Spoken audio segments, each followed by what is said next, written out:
Alrighty, the button has been pressed, the light has turned green, and we are all set and ready to go with our next edition of In Hindsight here on Sound Goblin Gaming. As a reminder, we fire off this stream every Sunday morning at around 11 a.m. Pacific. We'll be following it up with our Super Ramu Sundays. We continue our playthrough of Fantasy Maiden Wars sometime around 1-ish. Whenever we're done with In Hindsight, take a little break to reset everything. Yep. We also currently are doing Pokemon ZA on Poke Mondays, about 7 p.m. Pacific time on Mondays. And then on Thursday nights, we're currently playing through Yakuza 0 at around 9 p.m. Pacific. Without further ado, I'm Bograt. I'm the Krampus. I'm Shiv. And I'm Vincent. And this is Mage the Ascension, the art of being an asshole. Just giving away the very attitude of mages. No, there's degrees of asshole, and when everyone's an asshole, what do you even judge them by? Reality belongs to me. Go fuck yourself. Reality disagree sometimes. Yeah, and then you tell it to go fuck itself. All right. But starting at the beginning, with Ars Magica in a way. So, in the mythical and ancient time of 1987, a new role-playing company called Lion Rampant published its first RPG, Ars Magica, which was set in 1100s, 1200s, maybe earlier than that, fantasy Europe, where the occasional person would be born with the gift, which made them a mage governed by the Order of Hermes, which was sub-organized into houses, including one named Tremere. This might sound familiar. Magic in the setting, rather than having solid spells which do effects, was dynamic and allowed for creative application, or more specifically, creative creation. It's not the exact same as Mage, and we'll get into that later.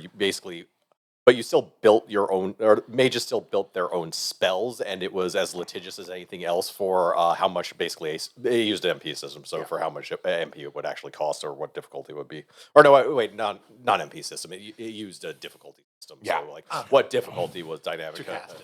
Yeah. Based on the effects you were trying to do and how much you were stacking onto an individual spell. Yeah.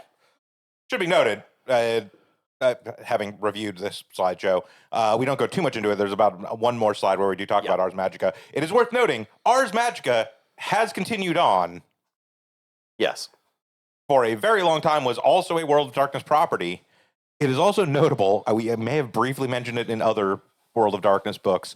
One of the subsets of World of Darkness that existed was Dark Ages, where they did actually do their settings as they took place during the Middle Ages. Ars Magica and Mage Dark Ages were both published at the same time. Yes. Ars Magica is a bit before when Mage Dark Ages would be, but the idea is kind of there. But in any case, Lion Rampant soon merged with White Wolf Magazine to become White Wolf Publishing, and the next couple of editions, as Bogart was explaining, of Ars Magica were published at the same time as early World of Darkness.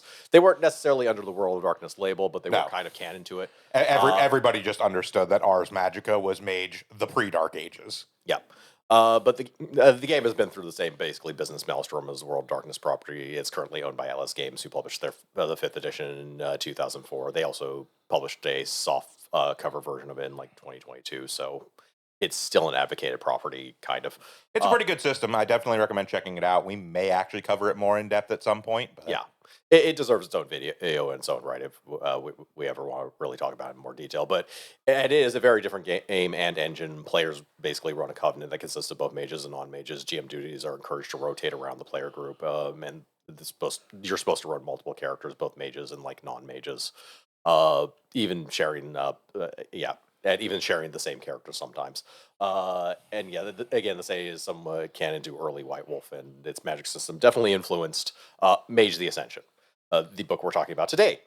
The third World of Darkness game with the supernaturals being spellcasters this time, which you would think would just be a minor expansion, as how much could you possibly make out of some finger wigglers fapping about in comparison to shadowy intrigue of vampire or the 80s comic book action and violence of werewolf. So as it turns out, if you start inside the box with a flamethrower, there's a lot of creative space to explore as you push and destroy boundaries and ideas. Mage approaches magic tropes like jazz musicians approach jazz. You have to know what the rules are in order to break them. Yeah, it is very important to note, as Vince has said here, at its core, mages are perfectly normal human beings that have just gained access to supernatural powers. They're not, supernaturally resilient and strong like, say, a werewolf is. They don't have, all the powers of undeath and blood and all this stuff that vampires do. Somehow, realistically, at raw levels, mages are the most powerful supernatural in World of Darkness outside of things like the, antediluvians and shit like that. Like, an individual mage at an equivalency, like an individual mage PC, like player character, at an equivalent experience level to, say, an individual, like, vampire player character, will fucking monster them if they actually have built in a way to do so. Yes. Although, okay, so it is almost, it is very much they're kind of the Batman of the whole situation where They can do whatever as long as they know what they're getting into. yes. If they are jumped by a werewolf, they're fucked. They're fucked. But I mean, honestly, most things are fucked if they're jumped by a werewolf, yes. including some antediluvians. I wouldn't go that far. If you're jumped by a living blood, yes. I mean, a roughly equivalent, though, like an elder werewolf could do some pretty fucking big damage to an antediluvian. They could do some damage. And the way they describe the Ravnos fight is, I don't think elder werewolf would do much. They will absolutely fuck up a Methuselah, though. Yeah. Like the antediluvians are basically demigods by how they power rate things, so I wouldn't quite put them on the same scale. But well, that's when we get into Scion. Yeah, exactly. Oh God. Any case, reality is a dream, and you ain't dreaming. So the players in Mage play as awakened humans who see reality as what it really is, a consensus of the dreamers where the rules can be changed if you can get a large enough amount of people to believe in a thing, and the awakened can perform dynamic magics, yes, this is spelled with a K, by their preferred method of magic, but reality hates a deviant and king shames them with paradox for not keeping it vanilla. So, physically, mages be human, as was explained before. They are 100% human with no weaknesses outside the normal stuff, which in the World of Darkness say is play a weakness enough. Human is pretty easy to rip in half by a werewolf, that as said. What makes a mage so special is the ability to force reality to bend into its will, and this gives the mage the biggest ego trip you could possibly imagine. All asterisk. Mages strive towards Ascension, a utopia state of higher being for both themselves and the rest of humanity. The only problem here is one mage's utopia is everyone else's dystopia, just like in real life. Yeah, it is extremely important to note, while mages are organized into groups for the most part, you have the traditions, you have the technocracy, you have, even the various, non-traditions groups.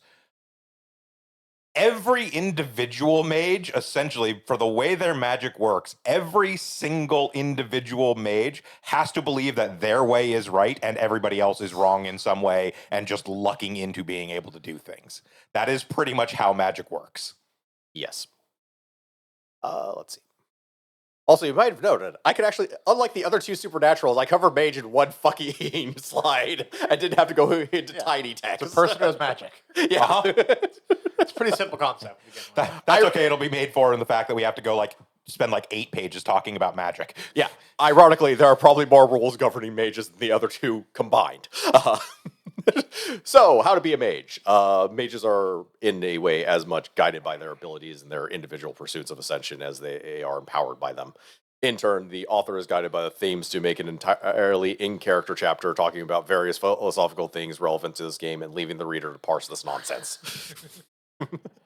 Yeah, so that is one thing I will say, and yes, it does make the book a little bit difficult to get through when you're just trying to talk about figure out the mechanics of the game.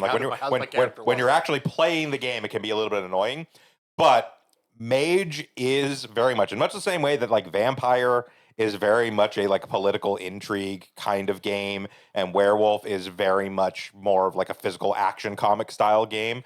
Mage is very much a thought exercise kind of game.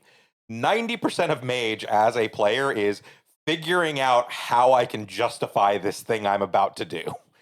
Yeah. And make it make sense in context of what my character believes magic to be, how my character works his magic, how magic works in the reality, how I can justify it not getting me 800 million fucking paradox. Yeah. Also, the writers very much approach writing in RPG, in fairness, this is still text transcribed from the early 90s, so a lot of this isn't as refined as it has been.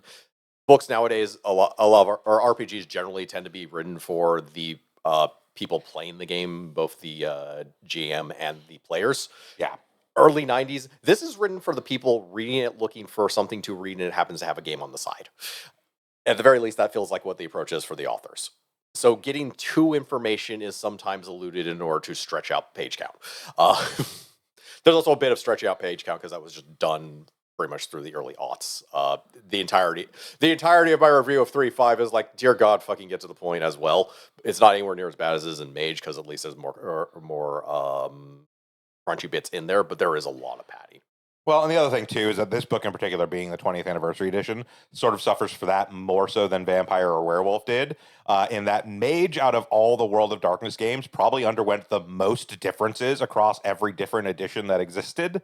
So with the 20th anniversary edition trying to sort of amalgamate all of those different editions together, they have a lot more ground to cover. Yes, especially since like Revised Edition was essentially published a little bit before they did, or a little bit before they were basically going to end all the settings and made the Time of Judgment books. So it was actually further in the timeline, I think, than any of the other base books for the Revised Edition. But yeah, in any case, thankfully there's also these sidebars that break up the rambling, especially this one, which nails something I've been trying to work into these past two videos, actually, Gnosticism. So before we get too deep into the Gnosticism thing, I do want to point out the Mage book is fucking lousy with sidebars. Yes, it is. There are tons of these. Mage, like, again, there's a few of them here and there in Vampire 20 and Werewolf 20. Mage is, I would say, every like third or fourth page has at least one of these purple boxes thrown on it. Because, again, Mage being what it is, they have to spend a lot of time being like, okay, but here's what could have happened, clue ending style. Yeah, and we'll get into that a little bit later. Also, in a related note, it's almost better to read this book by flipping through all the normal text and looking for the boxes than it is to actually read the text. But yeah, the poor man's summary of Gnosticism is the idea that the material world is a malevolent illusion built to trap souls, and there is a spiritual reality beyond it that is the true reality, or something like that. There are a lot of Western philosophies, including secular ones, that copy Gnosticism homework, and White Wolf authors have hinted at Gnostic themes in earlier works, Cathari, Vampire Path, The Umbra, etc. But it is most blatant in Mage. You will also see it in Chronicles of Darkness a lot. Yes. The God Machine itself is very Gnostic in theme. In other words, they copy their own homework a lot. Yeah. Awakening, which is the first thing a mage does by becoming a mage. So yeah, the first thing you do is wake up. This differs from mage to mage and how it happens. You have a conversation with God. You could solve a formula. You could watch an episode of lost episode of Doctor Who. Various stuff like that. The commonality is the realization that your belief shapes the world around you and applies to everyone else. The only difference is that the sleepers don't know it yet. Very often, and in most cases, as a matter of fact, this is guided by another mage. Usually because you're close to their paradigm and they'll welcome you into your tradition, into their tradition or convention or craft, and whatever. This great mage known as the Claw seeks. No. Leave that joke for later. It's really hard not to just feel the sleepers with the Akashic field. We'll get to them later. I hate to break it to you. The Akashic record is very deeply involved in the lore of Mage. Yes. Wait until we get to the traditions. Got it. All right, so after awakening, a piece of the mage's soul breaks off and starts talking to them. All mages are somewhat crazy, by the way. What a mage's avatar looks like varies from mage to mage, but the avatar is part of them and is key to performing magic and receiving personal ascension. Notably, a mage with an avatar, if they die, will just reincarnate with the same avatar. The only exception is if other mages have decided to punish them with something called Gilgul, where they kill their avatar, and this also breaks them from the reincarnation cycle. It is also worth noting that one of the things you can have as a background, so avatars, being a part of your soul, aren't manifest. They exist. They are real. They talk to you. They're sort of what lets you, access and sort of channel your magic in some degree. There's a whole complicated thing about that. But they are really only there to you. Manifest avatars, they are literally like a dude. Yeah. They are a person. They can just talk and like interact with other people, or in the case of my current mage game, a really annoying husky. All right. So the basic factions here. So the traditions were the mages of the old paradigms before the coming of the Order of Reason, who spread the Order of Reason spread belief in science worldwide and eventually transformed into the Technocratic Union, aka the Technocracy, whose paradigm is dominant in the modern world. There's also Marauders, who are mages who are both extra crazy and carry their own reality with them. Nefandi, who are complete monsters who work towards the complete annihilation of all existence. And finally, there are disparate crafts who dislike the big two, and orphans who do their own thing. We'll go into detail on all of these later, so don't worry about it for now. But yeah, also technocratic words. So technocrats, people belonging to technocratic union, use different terminology for their enlightened science. It still works the exact same way as magic. That is meant to scrub all of the basically magic out of the terminology and make it all sound like science and engineering. It mostly fools only them, but I'll give them credit for the term reality deviant. It is also worth noting that there are some spheres of magic, enlightened science, that are only available to the technocracy. They are not actually a thing that like traditions mages can access. With the exception of data, which is actually accessible by virtual Yes, adepts. data is, but there's at least one other, I think possibly two others that are unique to the technocracy. Yeah, the two others are unique to the technocracy. Virtual adepts are also a convention that broke away. This happens a lot. But yeah, they have their terms. It's like enlightened science is their term for magic. Because they're enlightened rather than awakened. Yeah. Their genius is their term for their avatar. The masses. Yeah. Avatars have essences, which is basically just whether they're dynamic, static, questing, or primordial. Theirs is Eidolon, and most of the time it's static. It's just technocracy is very much just static order. Stuff like that. The technocracy is very much static order because they manage to assert domination, essentially create the status quo as their paradigm. There's a bit of that. There is a bit of they very much cling close to stasis in general. Let's see. But yes, magic, the fluffy chapter. So the very heart of Mage, the Ascension, is the magic system and how it works, which means it gets more than one chapter in this book, with the first focused on the concepts and execution, and the second on the mechanical bits, and both are of equal importance, much to the credit of the designers, actually. It is very much what makes the game. So, types of magic. Static magic is do a thing, get an effect. Style magic done by like various supernaturals and hedge mages, with stuff like disciplines, gifts, cantrips, which is the changeling thing. Hedge magic, and also hedge magic, and others of the like. The main advantage that all of these powers have is reality is either fine with them, or the user carries their own reality around with them and doesn't have to worry about paradox. Dynamic magic uses various tools and methods and risks paradox, but the effects are not fixed. The mage on the spot can kind of finagle and change whatever they want the effects to be within the spheres that they know how to use, which I'll explain everything I just said later because it doesn't actually make any sense. Techno magic works similar in dynamic magic in end effect, but is usually a bit more reliant on gear and can appear static at times, but it is just as dynamic as any other form of magic with a K. So consensus. I horribly mispronounced that. Consensus. Probably the biggest obstacle to mages doing whatever they want with reality is all the non-awakened also get to say as to what reality is. And while individual mages' will over reality is far stronger, they're outnumbered by the millions. In times past, before the Age of Conquest and the Renaissance, consensus was more of a local affair, but in modern times, science has spread so far and so many people that consensus is global. Focuses.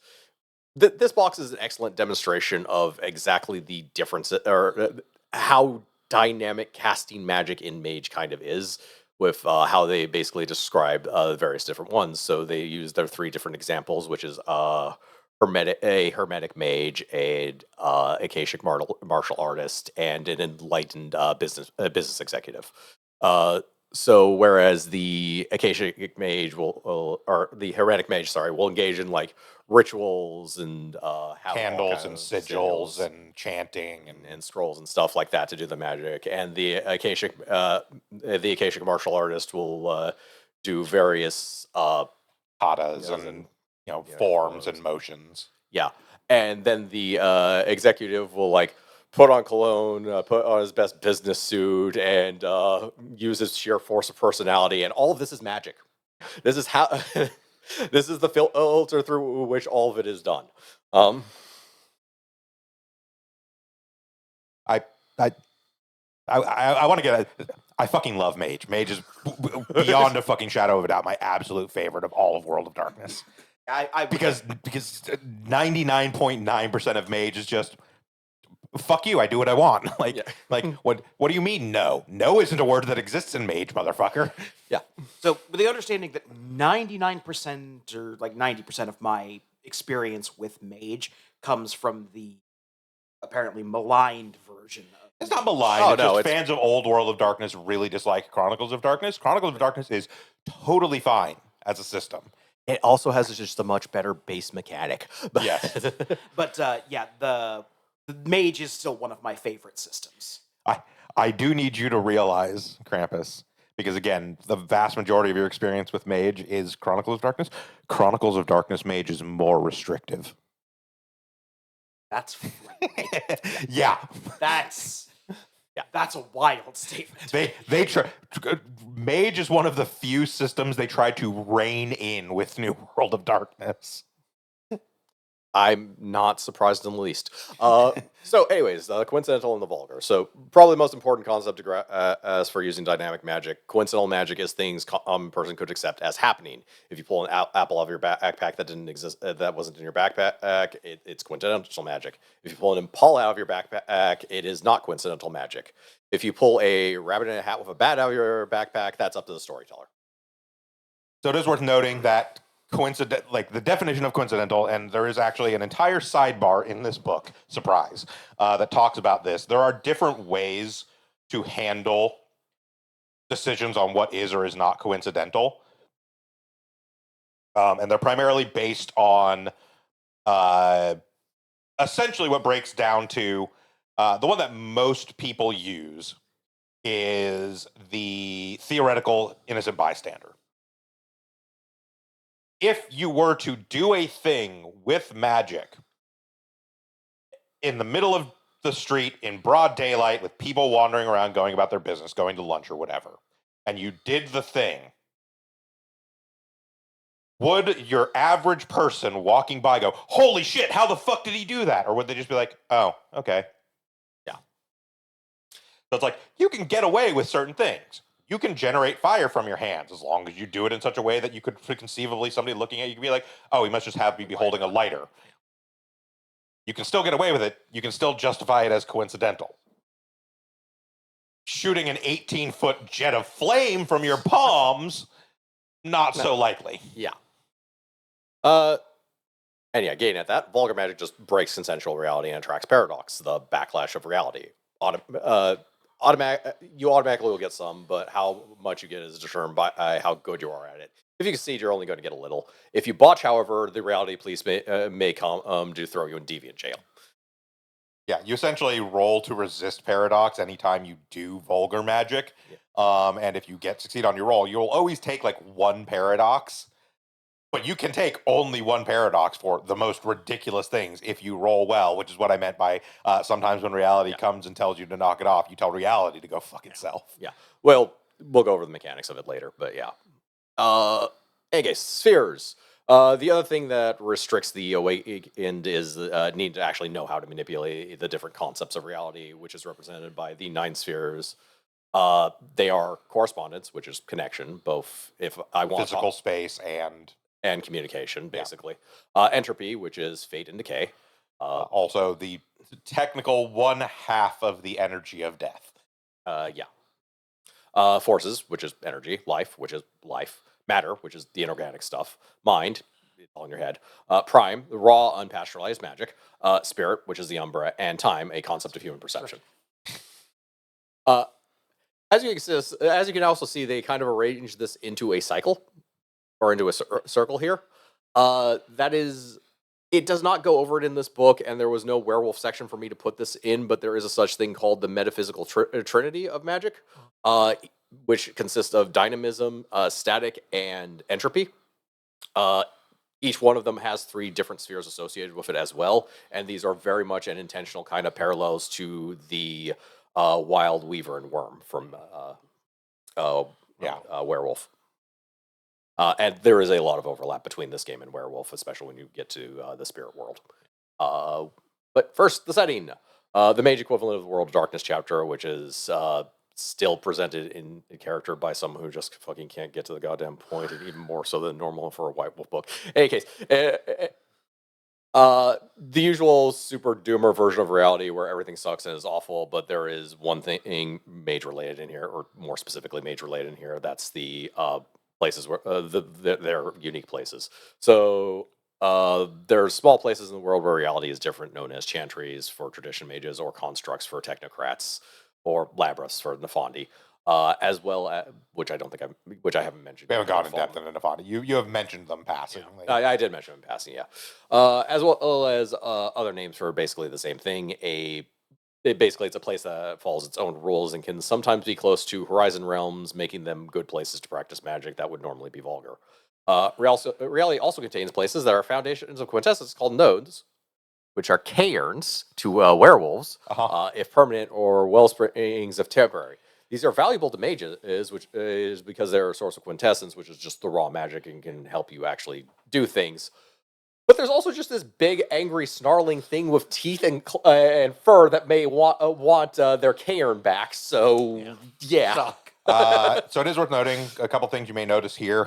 When we were going over the sort of divisions of mages earlier, there was one major division, which is not represented here. That's the Marauders. Marauders don't actually have special places because, again, they carry their own reality with them.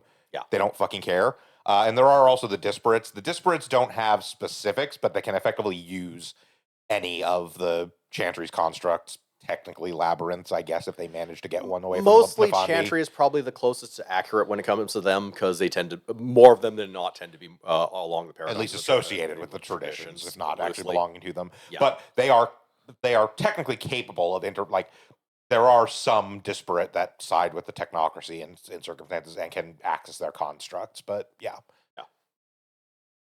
The traditions and the technocracy are at outright war with each other of Asterisk. They neither like each other, and the traditions are trying to basically tear down the status quo that the technocracy has built. Technocracy is obviously trying to maintain said status quo and essentially eliminate the traditions which they see as outdated and no longer necessary.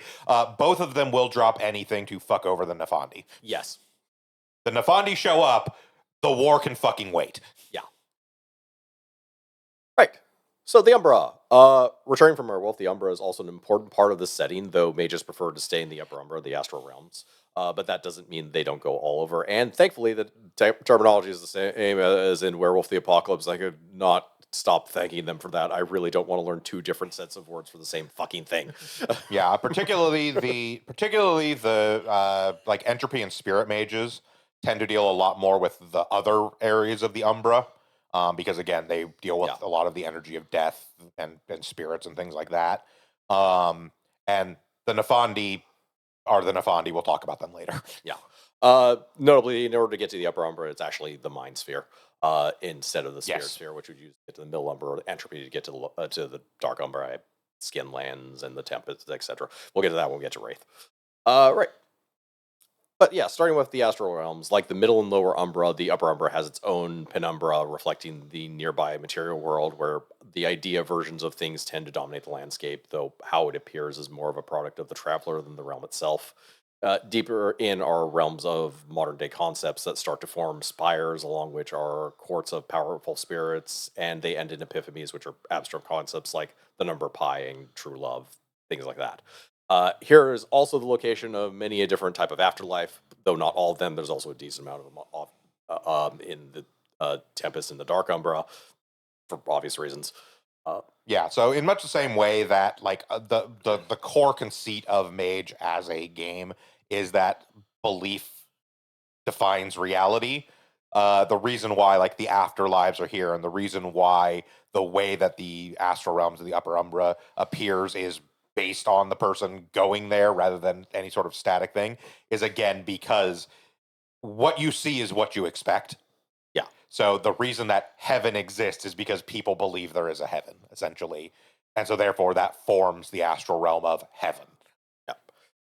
Not to be confused with the actual heaven, which is probably also a thing because It is, the but cosmology it's- is weird. But the quote unquote actual heaven is not an afterlife for mortals. Yeah. All right.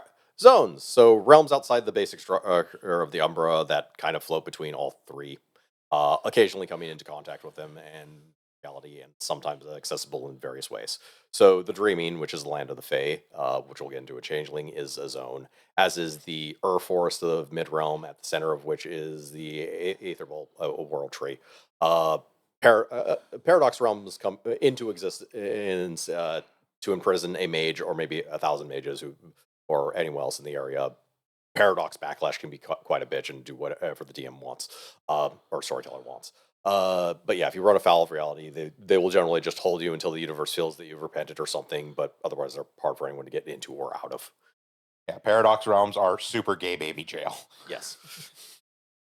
You do it bad enough, reality literally shunts you into a Shoves pocket you in a hole. shoves you into a pocket dimension and goes, you can come out when you've learned your lesson. Yeah. Sometimes this takes literally thousands of years. Yeah.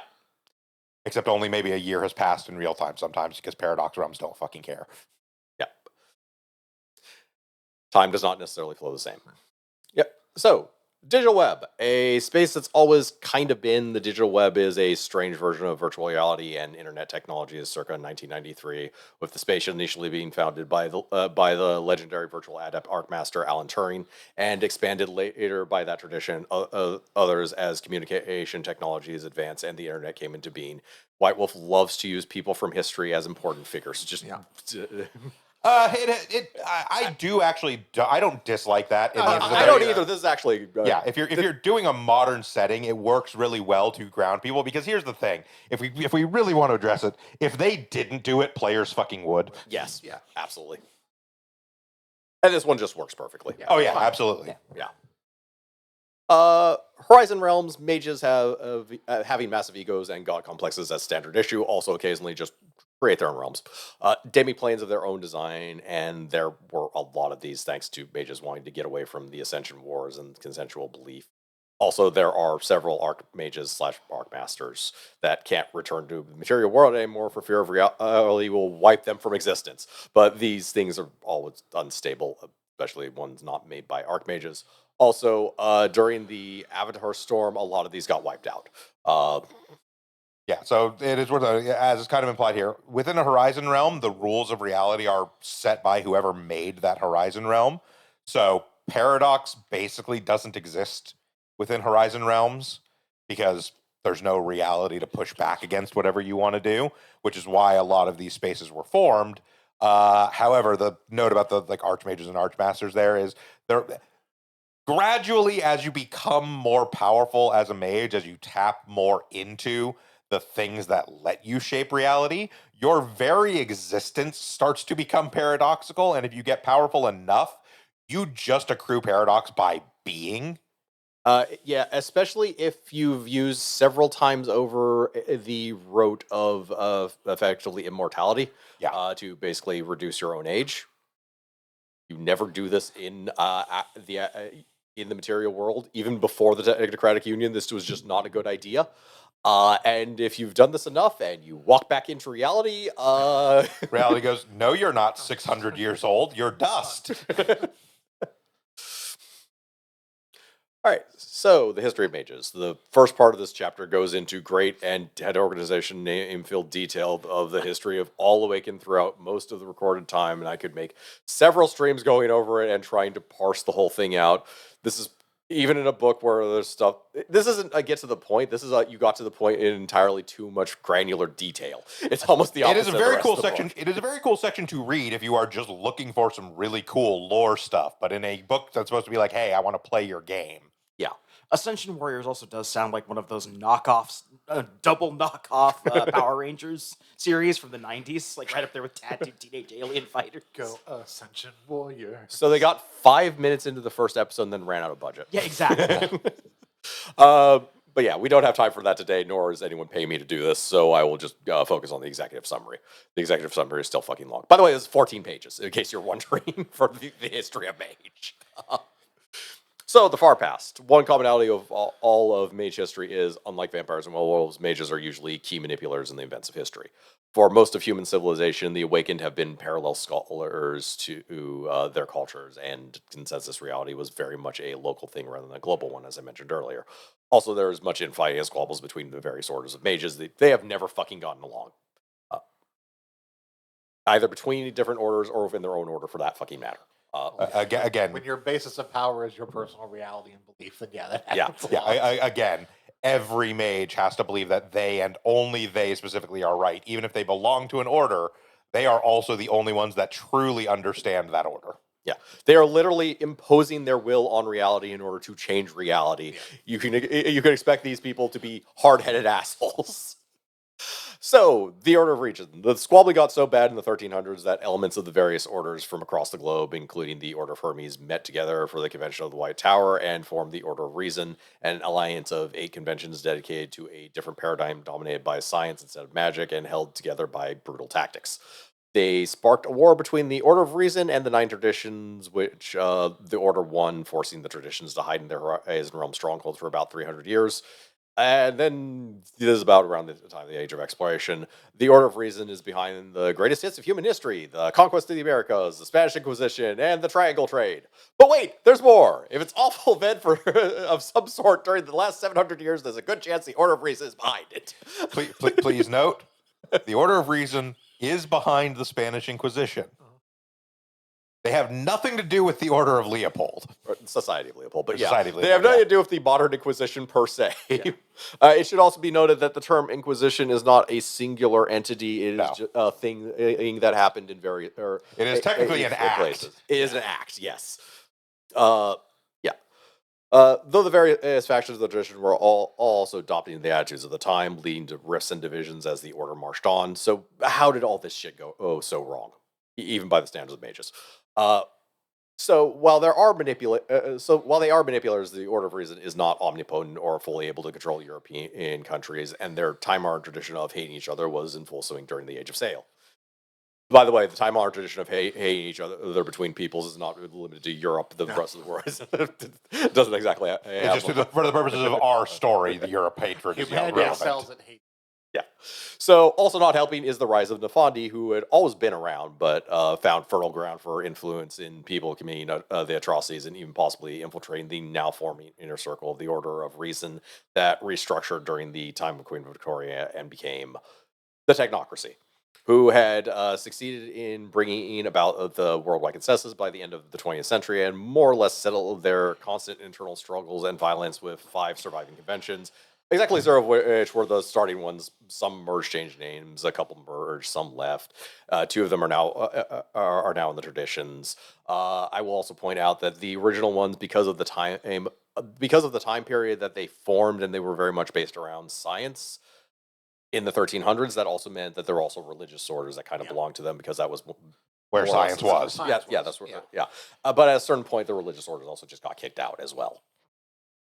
The Technocracy also now has to contend with the rise of digital communication and various extraordinary citizens who give no fucks about this reality thing and see enlightened science for what it really is. It's just fucking magic. So I do want to touch on, because they've come up multiple times now. We still haven't really gotten too in depth into them, but in order for it to make sense, why the Nefandi fucking around with this stuff is a bad thing. To briefly explain the Nefandi, which we will get more in depth into later, whereas the vast majority of mages, even the disparates, and to a certain extent even the marauders, want to achieve Ascension, which is essentially the elevation of humanity as a whole past the veil of sleep, and basically everything becomes awakened. The Nefandi want the exact opposite. They want to destroy creation. Okay. Yeah. Nihilists. Hyper nihilists. They're hyper nihilists, and their end goal is still their own empowerment. Strangely enough. Pretty much the big difference is that whereas nihilists mostly just kind of accept that everything is inevitably going to end, Nefandi actively work toward it. Pursue it.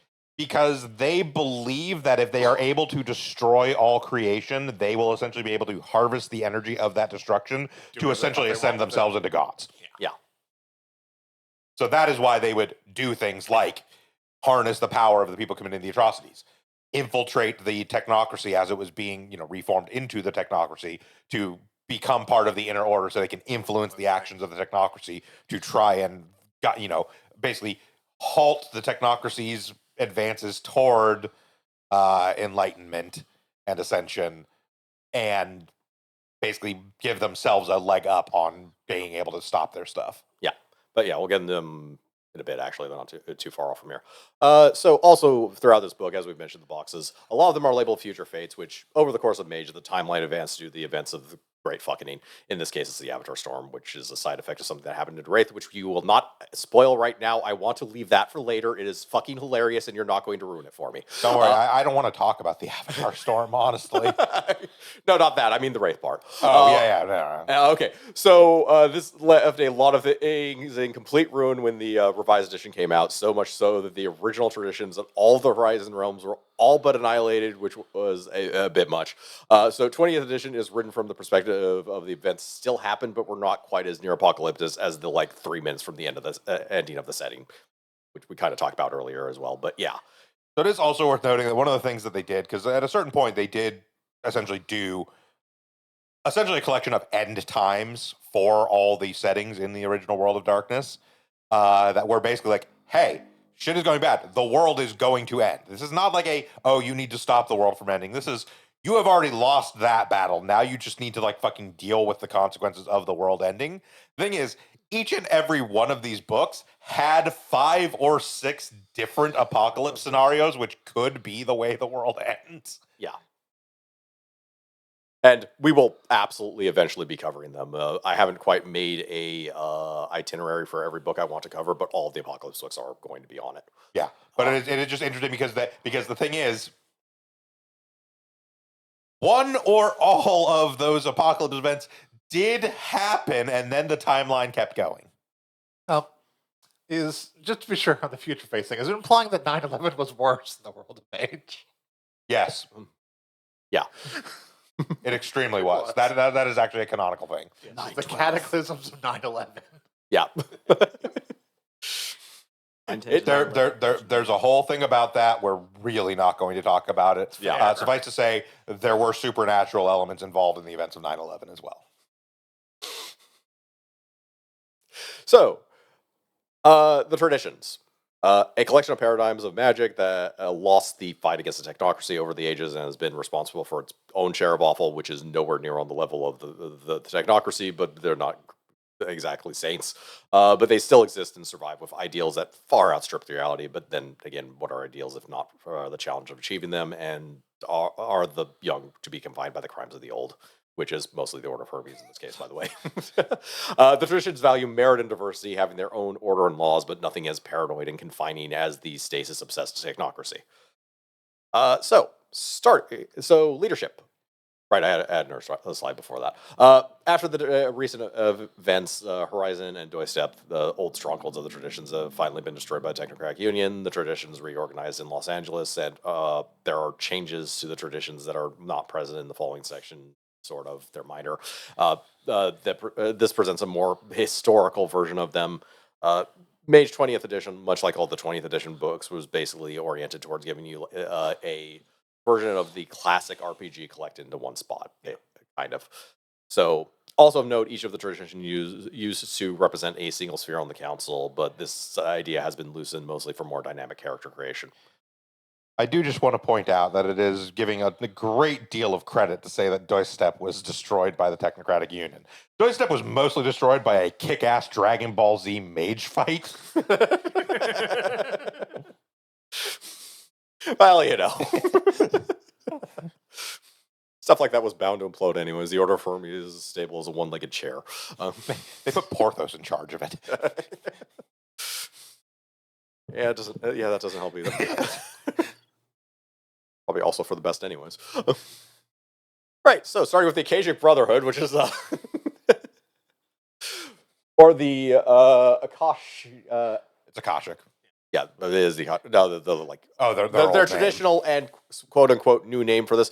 Okay, so I'm going to go over this briefly because this will come up twice.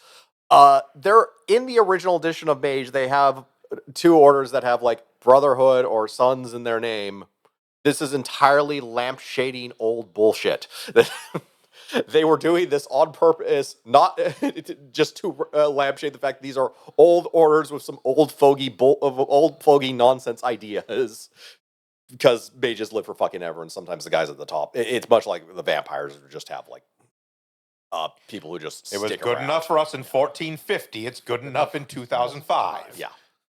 To some extent, the Akashic Brotherhoods, in respect to their name, okay, this one is more just the fault of the Order of Hermes, and me saying that this is the fault of Order of Hermes is going to be me repeating myself a lot.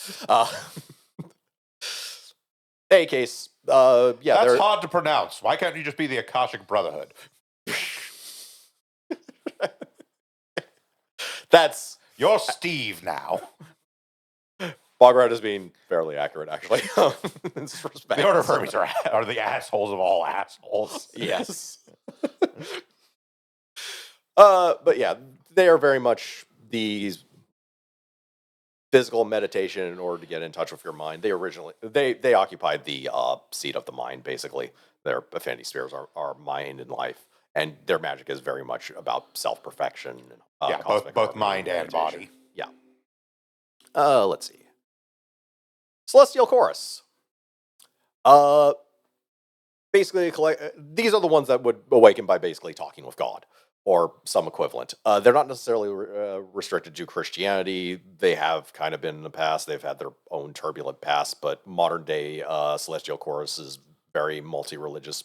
Basically, they believe in the one, that there's like a singular entity, a singular supreme entity, and any religion that roughly gets along with this, which is most modern religions, quite frankly, in one form or another. It works for Hinduism, for example. Yeah, They all kind of. It is worth noting that it doesn't, like, the singular quote unquote entity doesn't have to be a singular entity in the sense of like a monotheistic god. It can be that there is a uniting energy that unites all things, and that is the quote unquote entity. Yeah.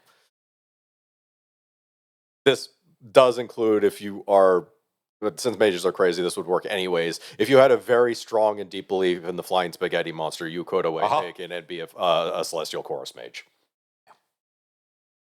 And yeah, their focus is basically channeling their power through faith. They are the ones who used to occupy or used to currently. I'm not sure exactly how it works, but they occupied the seat of Prime. Let's see. The Cult of Ecstasy. Yeah, so they channel the powers of sex, drugs, and rock and roll, and I'm not actually kidding.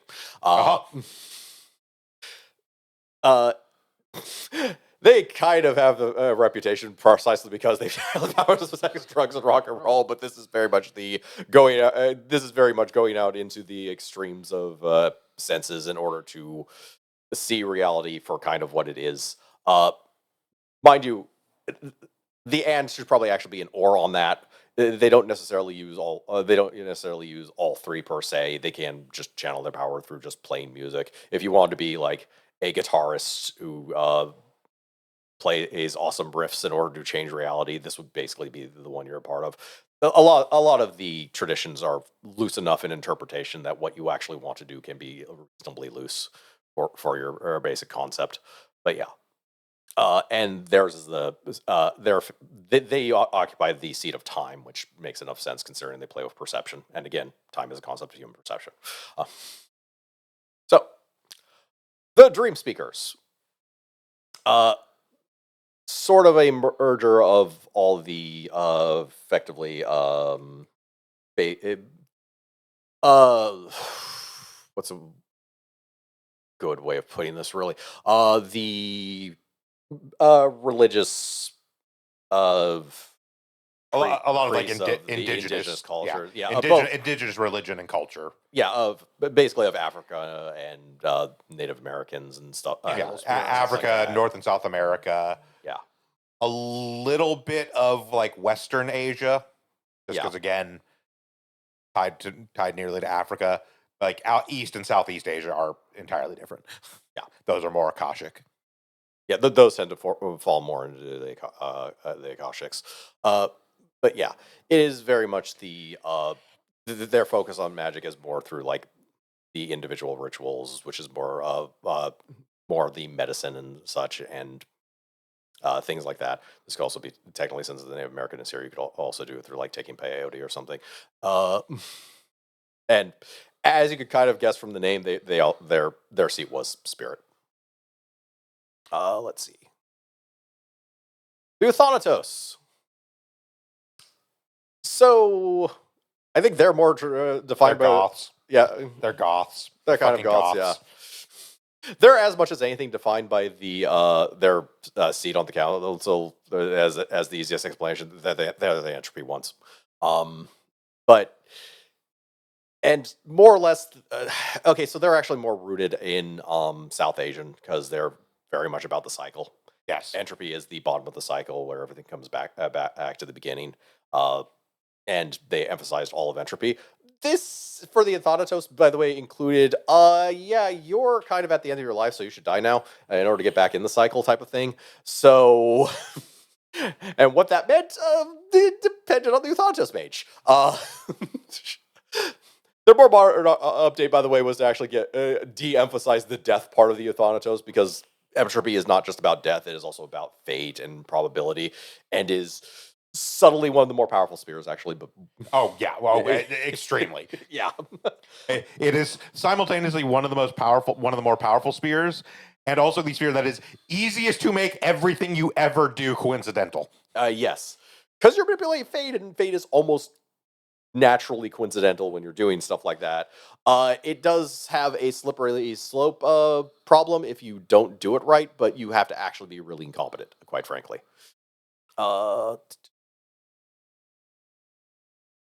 It is worth noting, and I'm sure at some point we will talk about like Chronicles of Darkness, though maybe not as deeply in depth. Entropy was so powerful as a sphere that it is one of the few ones that when they went to New World of Darkness, it literally got split into two separate spheres, fate and death. That actually makes sense in a way. All right. The Order of Hermes. Nerds. Yep. Yeah. They're Fucking Phoebes. Stop cutting those cards; they're expensive. It's just a Mage's Tarot deck. It's fine. But yeah, they are the very much traditional old fucking suits. old timey mages of basically the high fantasy European mages. If there is anyone that's going to go around in a robe and pointy hat, it's a hermetic. Yes. They are also, because they have been around so long and have so many established houses, easily the one with the most resources by a long shot, and also lost the most during the Avatar Storm because those resources were very much in the Horizon realms, and a great deal of them got destroyed. And no one else outside the Hermetic Order cared, and a lot of the people inside the Hermetic Order didn't care. The biggest issue the Hermetic Order actually suffers is its own fucking leadership and how fucking old they are. And them dying was actually almost as much a benefit as a loss to the traditions. Their affinity is forces, because it had to go somewhere. That's the only fucking reason why I could actually figure out why they occupy the seat of forces. But it is what it is. It's even more weird and complicated. Yeah. I think, honestly, I think what happened is they've made all 9 of the traditions, figured out the seats for the other 8, and they're like, okay, we have forces left over. Hermes didn't start as the seat of forces. What did they start as? I believe they were prime. That makes sense too, but yeah. But there was a whole thing with, yeah, it was complicated. Yeah. All right. The Sons of Ether. Again, this is the other one that they really lampshade, especially since they have a lot of female Sons of Ether characters. That it's like the son, daughter, that screw it, child of Ether. It's like, yeah, their update is we renamed the Society of Ether. You could have dropped this lampshade like 2 editions ago. Fuck off. But yeah, they are the first of the conventions that first of the conventions that left the Technocratic Union and joined the traditions, and they are all about science in the Capital S exclamation point way. Yeah, They make jetpacks and shit. Yes, they are the turn of the century or the turn of the 19th century into 20th century, just kind of like we make Futurism We- shit. yeah. They have jetpacks and ray guns. yeah, they are the very retro futuristic ones. Their affinity sphere is matter, which makes perfect sense, or their seat is matter. And yeah, they are the first of the two technomancers, basically, that among the traditions. So they very much practiced. They practice techno magic instead of actual traditional magics, and their focuses are a lot of devices that look completely fucking silly and ridiculous and probably shouldn't work. But that's a different matter entirely. All right, Verbena. One of the probably oldest traditions. This is the old kind of They're druids. they're druids, effectively. The old blood magics and such is very much emphasized within them as well. Sorry, doing the druid You face. can't tell me Yeah. that guy doesn't think he's Odin. Yeah. There's a non-zero chance this guy thinks he's Odin. Or if doesn't necessarily think he's Odin, is specifically channeling Odin in order to perform his magics. Yeah. Because that could absolutely be a practice. Yes.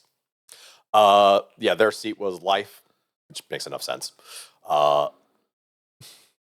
They are also the ones that are probably closest with werewolves, precisely because of that they're druids, and they're very close to the natural world because of exactly how they operate. They also used to, and in the future, will spell their name with an AE at the end because I don't fucking sure. I guess I don't care. And no, I don't know how to pronounce that.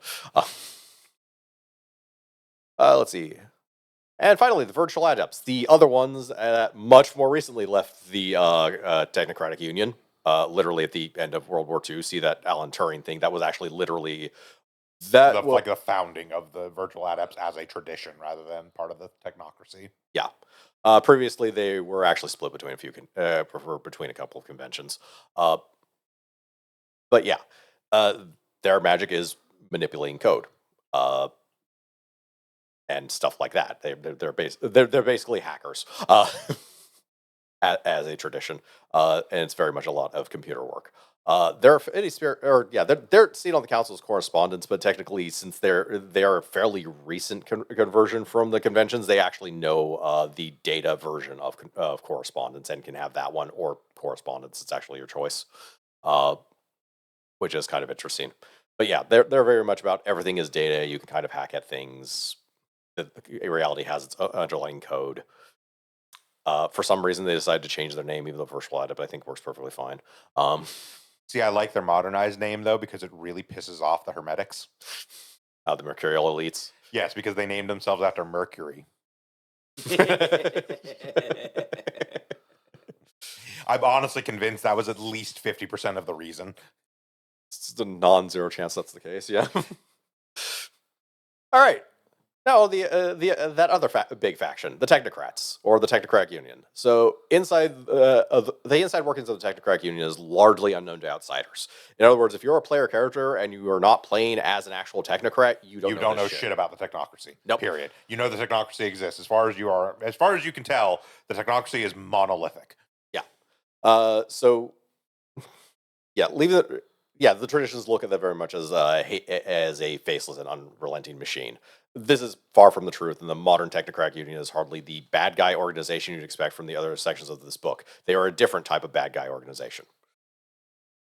If you couldn't tell they weren't good people from me going over the history of Mage, then you weren't fucking listening. We only did good things. They're mages. Nobody's good people. Yeah. Mind you, they don't look at themselves as bad guys in any. Well, yeah, it was good for no. us. Yeah. No. Everyone's the protagonist of their own story, and they actually do look at themselves as legitimately doing basically the necessary thing to bring about good. So from their view, the goal of the technocracy in its modern incarnation is to keep the old paradigms from returning and set the rules of reality as something that favors the masses, the sleepers, far more than the unscrupulous tradition mages, and this requires control, brutal and ruthless control. And in total fairness, a world of science versus a world of magic is much better for the sleepers. When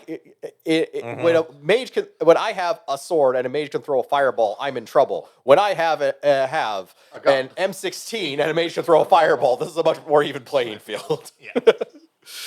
So at the end of World War II, the Union initiated a pogrom against the Nazis, fascists, and other ick elements. I mostly point this out because of the irony of the being a pogrom itself, but, which also spread to other reality deviants. Mind you, before that, they also were pogroming other reality deviants. That's just what they fucking do. Which, by their definition, by the way, is everyone the Union doesn't like. Mind you, you can be like a werewolf or a vampire if you happen to be, for some reason, working for the technocracy. You're not a reality deviant. Yep. You're an enlightened They're citizen. fine with it. Yep. They don't inherently say that supernaturals are deviations from reality. No. Yeah, this is their big difference between the traditions and the technocracy. The traditions mainly focus on, are mainly an alliance of awakened mages. The technocracy, while they are run by enlightened scientists, they will gladly have membership Work that with is anyone. Yeah. Progresses their goal. Progresses their goals and Maintains the status quo. maintains the status quo and takes well to the conditioning because, of course, they have fucking mental Which also conditioning. makes sense because, like, realistically, the mages would have to assume or accept that, like, werewolves and vampires are just part of the natural quo. Yep. Yes and no. To an Werewolves and extent. vampires, to some extent, I think the general theory is they just carry reality around with them.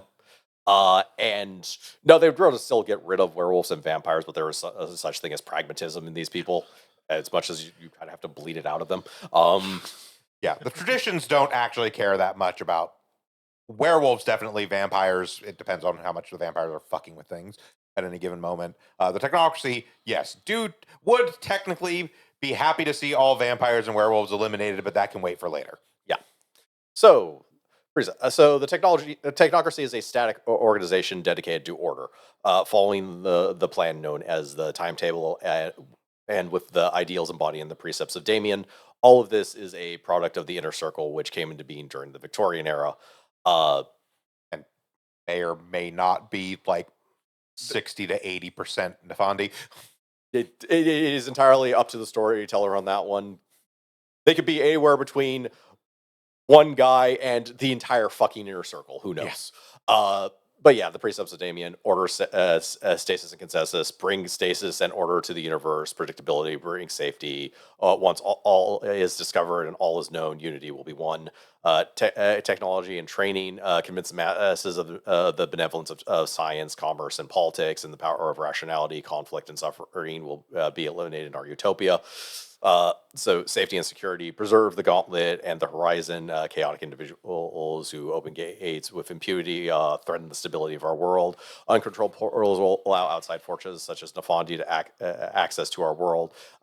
This much never happened. Too late. Knowledge and surveillance define the nature of the universe. Knowledge must be absolute, or chaos will envelop all. The elemental forces of the universe must not be left to the caprices of the unknown. Progress and pogrom destroy reality deviants. Their recklessness threatens our security and our progress towards unity and enlightenment, and the empowered elite shepherd the masses, protect them from themselves and from others. In other words, it's all fucking about control. Okay, so I do have to have a question now because we all see this little like box here about the dissidents, Mm-hmm. and it talks about Avalon. I do have to ask, since we're talking about mages. Merlin was a hermetic. Okay, Merlin was a medic.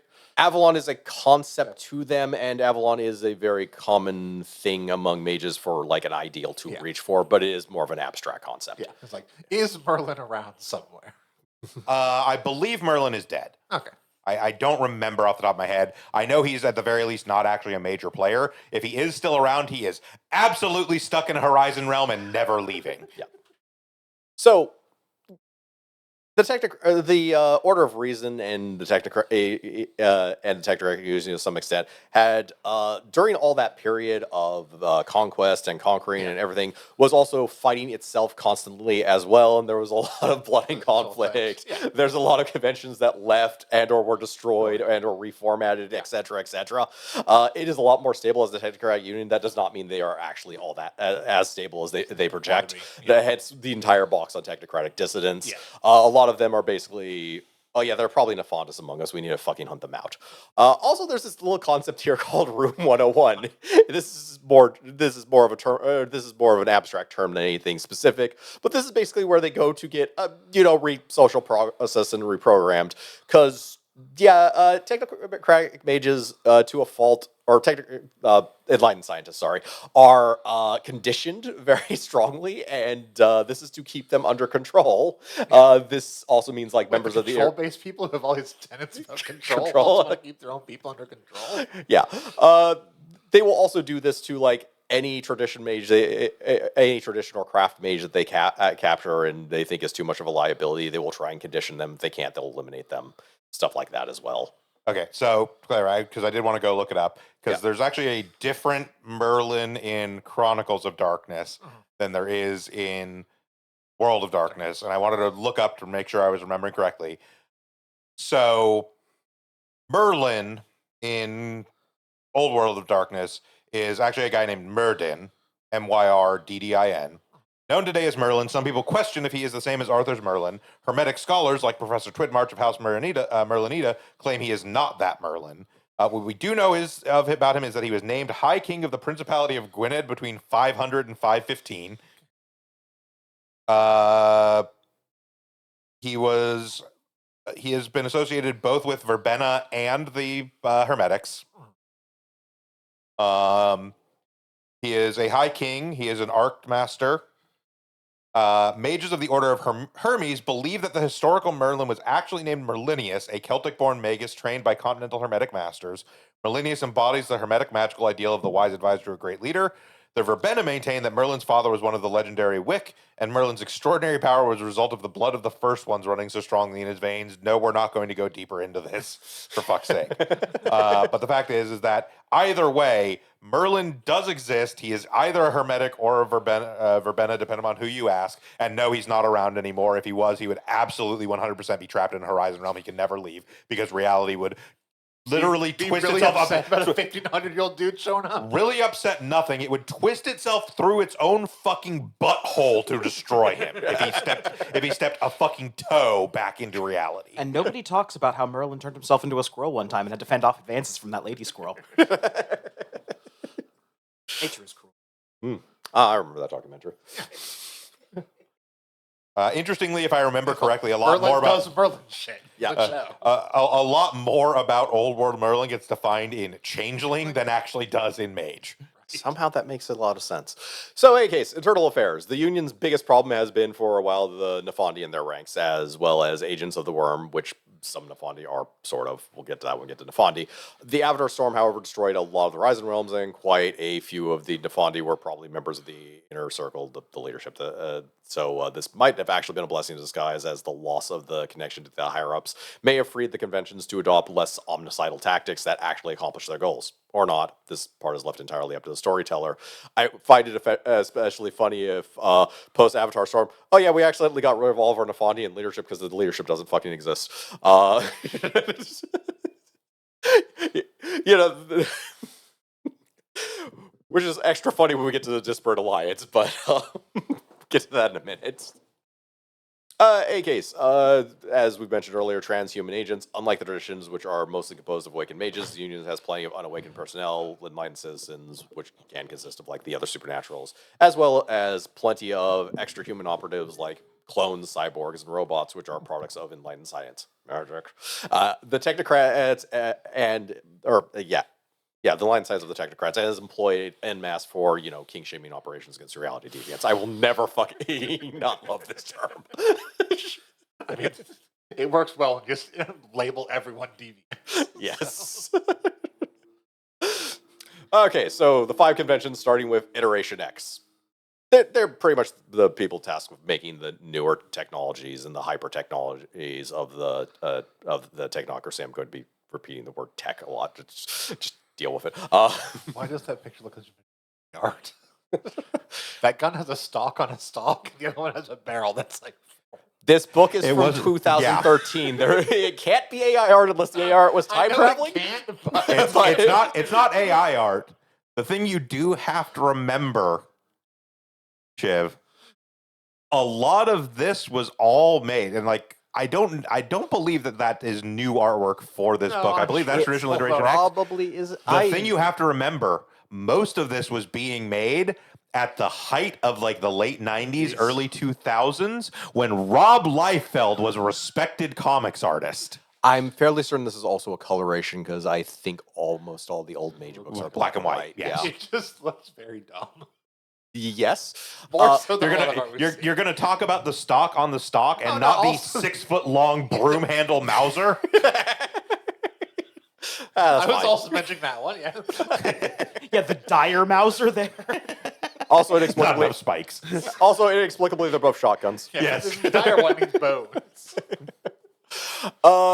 They're also a good place for me to actually just go over the concept of hypertech because I don't think I put it anywhere. It's like somebody took Han Solo's blaster from a Star Wars action figure and put it in a Lego man's hands.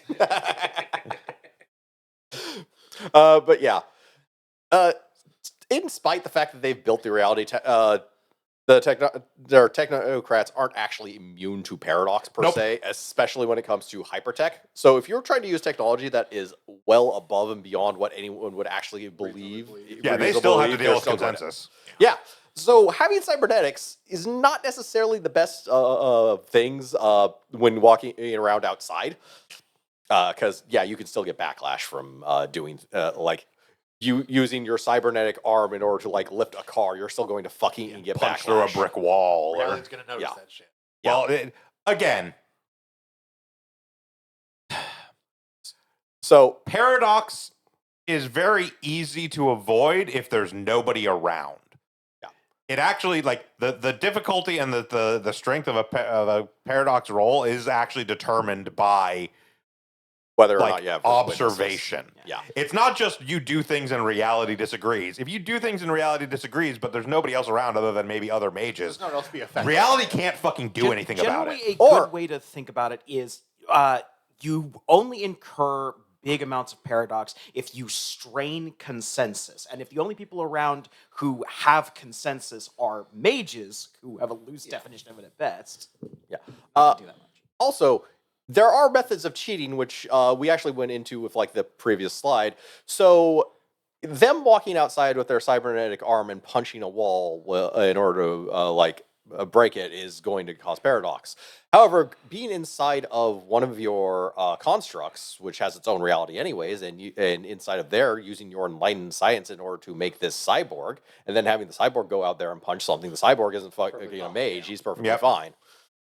And is kind of carrying his own reality around with him, so he's not subject to paradox. And you didn't do it outside, so you're not subject to so you're not paradox. subject to So, paradox. Yep. It's how they get away with a lot of their shit. yeah.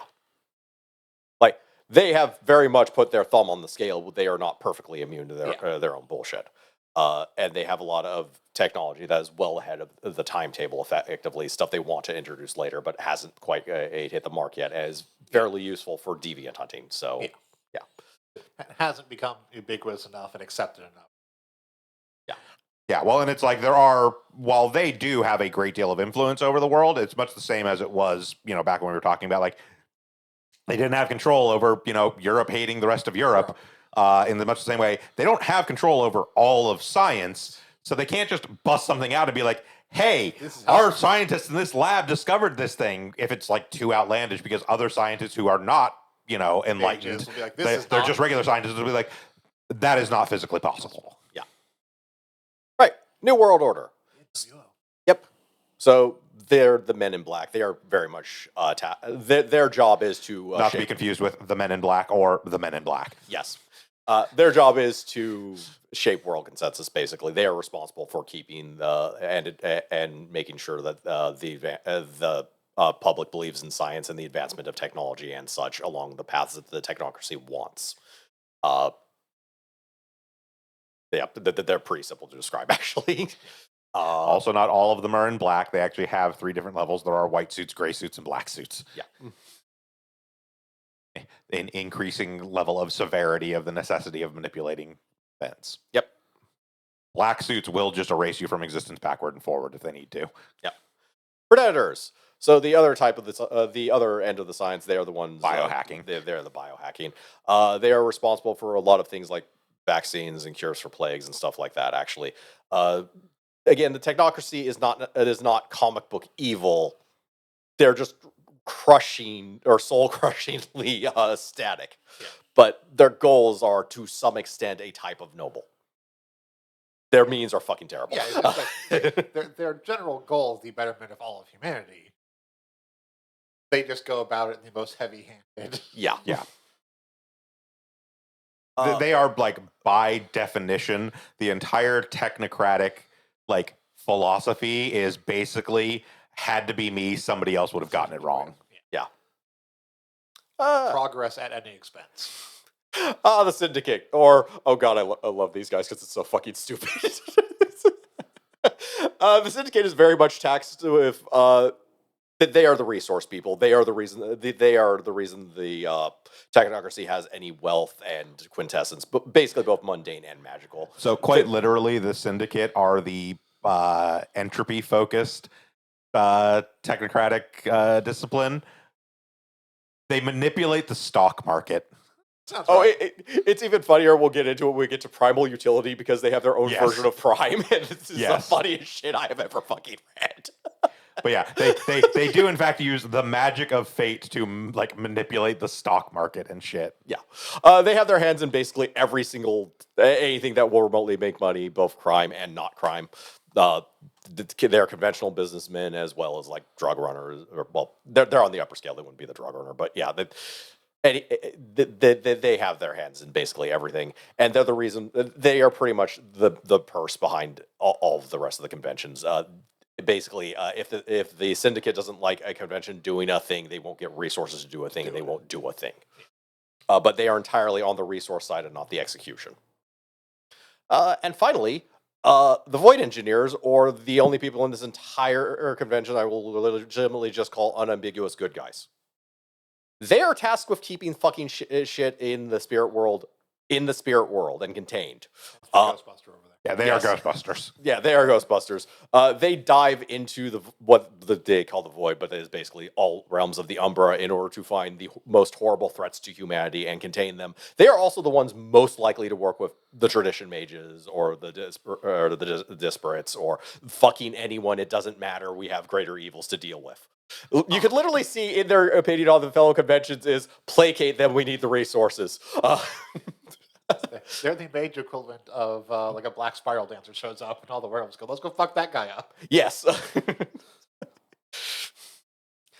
Yeah, they are like, oh, we found something really spooky and horrible and it needs dealt with. Get all the fucking resources we can. Anyone have a Euthanatoy on speed dial? Yeah.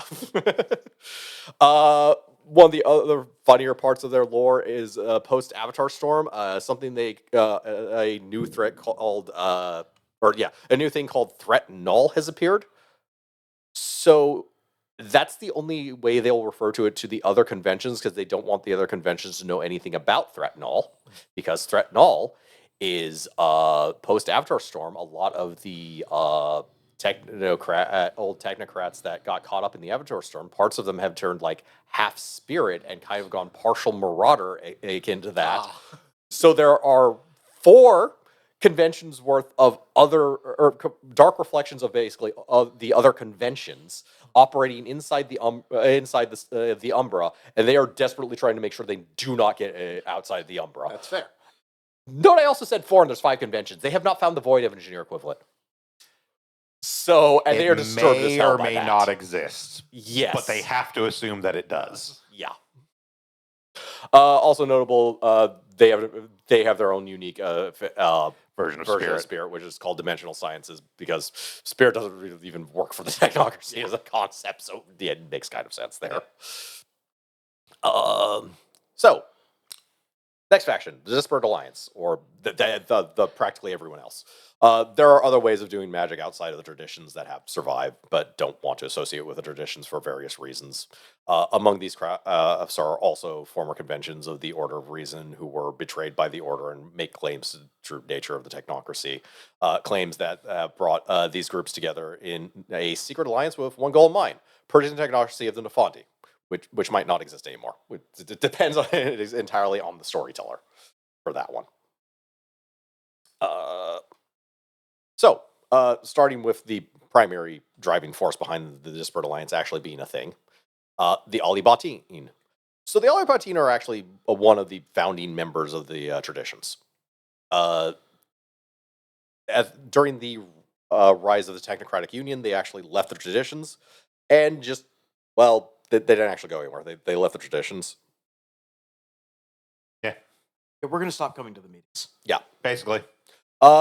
They are also known as the subtle ones for good reason. They are very good at just hiding in place and not being noticed. And they originally had the seat of correspondence. So, which is also funny that they are the ones that sort of hide in plain sight and are just kind of always around. Because also, as you mentioned, they're sort of the reason behind the Disparates really existing as their own faction per se. Because being associated with correspondence, they're essentially the organizers of the Disparates. yeah. And their primary goal has always been to fight the Devil Kings, aka the Nefandi. Yeah. The Nefandi operate very much like them, however, so it is kind of this weird shadow game that they play, and that is basically the reason they have been operating the way they have for so long. Is they're trying to basically root out the Nefandi and have found it in. There's obviously Nephonetic influence in the Technocratic Union, so that is very much the goal they have in mind. Also, the Technocracy likes to destroy all the crafts, so there's that too. Hence why they were all pretty willing to become part of the a disparate alliance. Yeah. Right. So the Bada this craft is basically a alliance of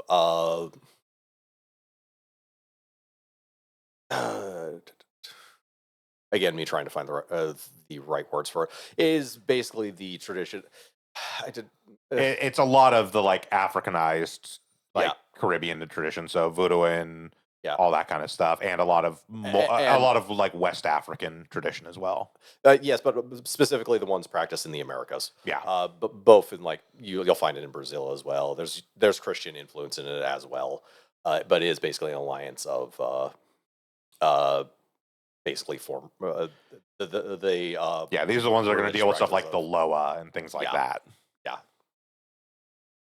it is a fairly respectable No, they actually do a really good job, and honestly, like it's not even like, oh, the modern version does a good job. They were actually always pretty much this way. They actually did a really good job of like being pretty respectful of those religions and those practices.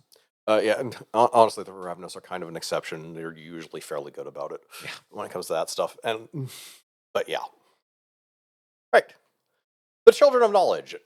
It's actually probably one of the oldest of these crafts. So they were actually one of the Hermetics that actually broke off and joined the Order of Reason for about 10 years, and then broke off from the Order of Reason, the Solifacti. They're the Alchemists.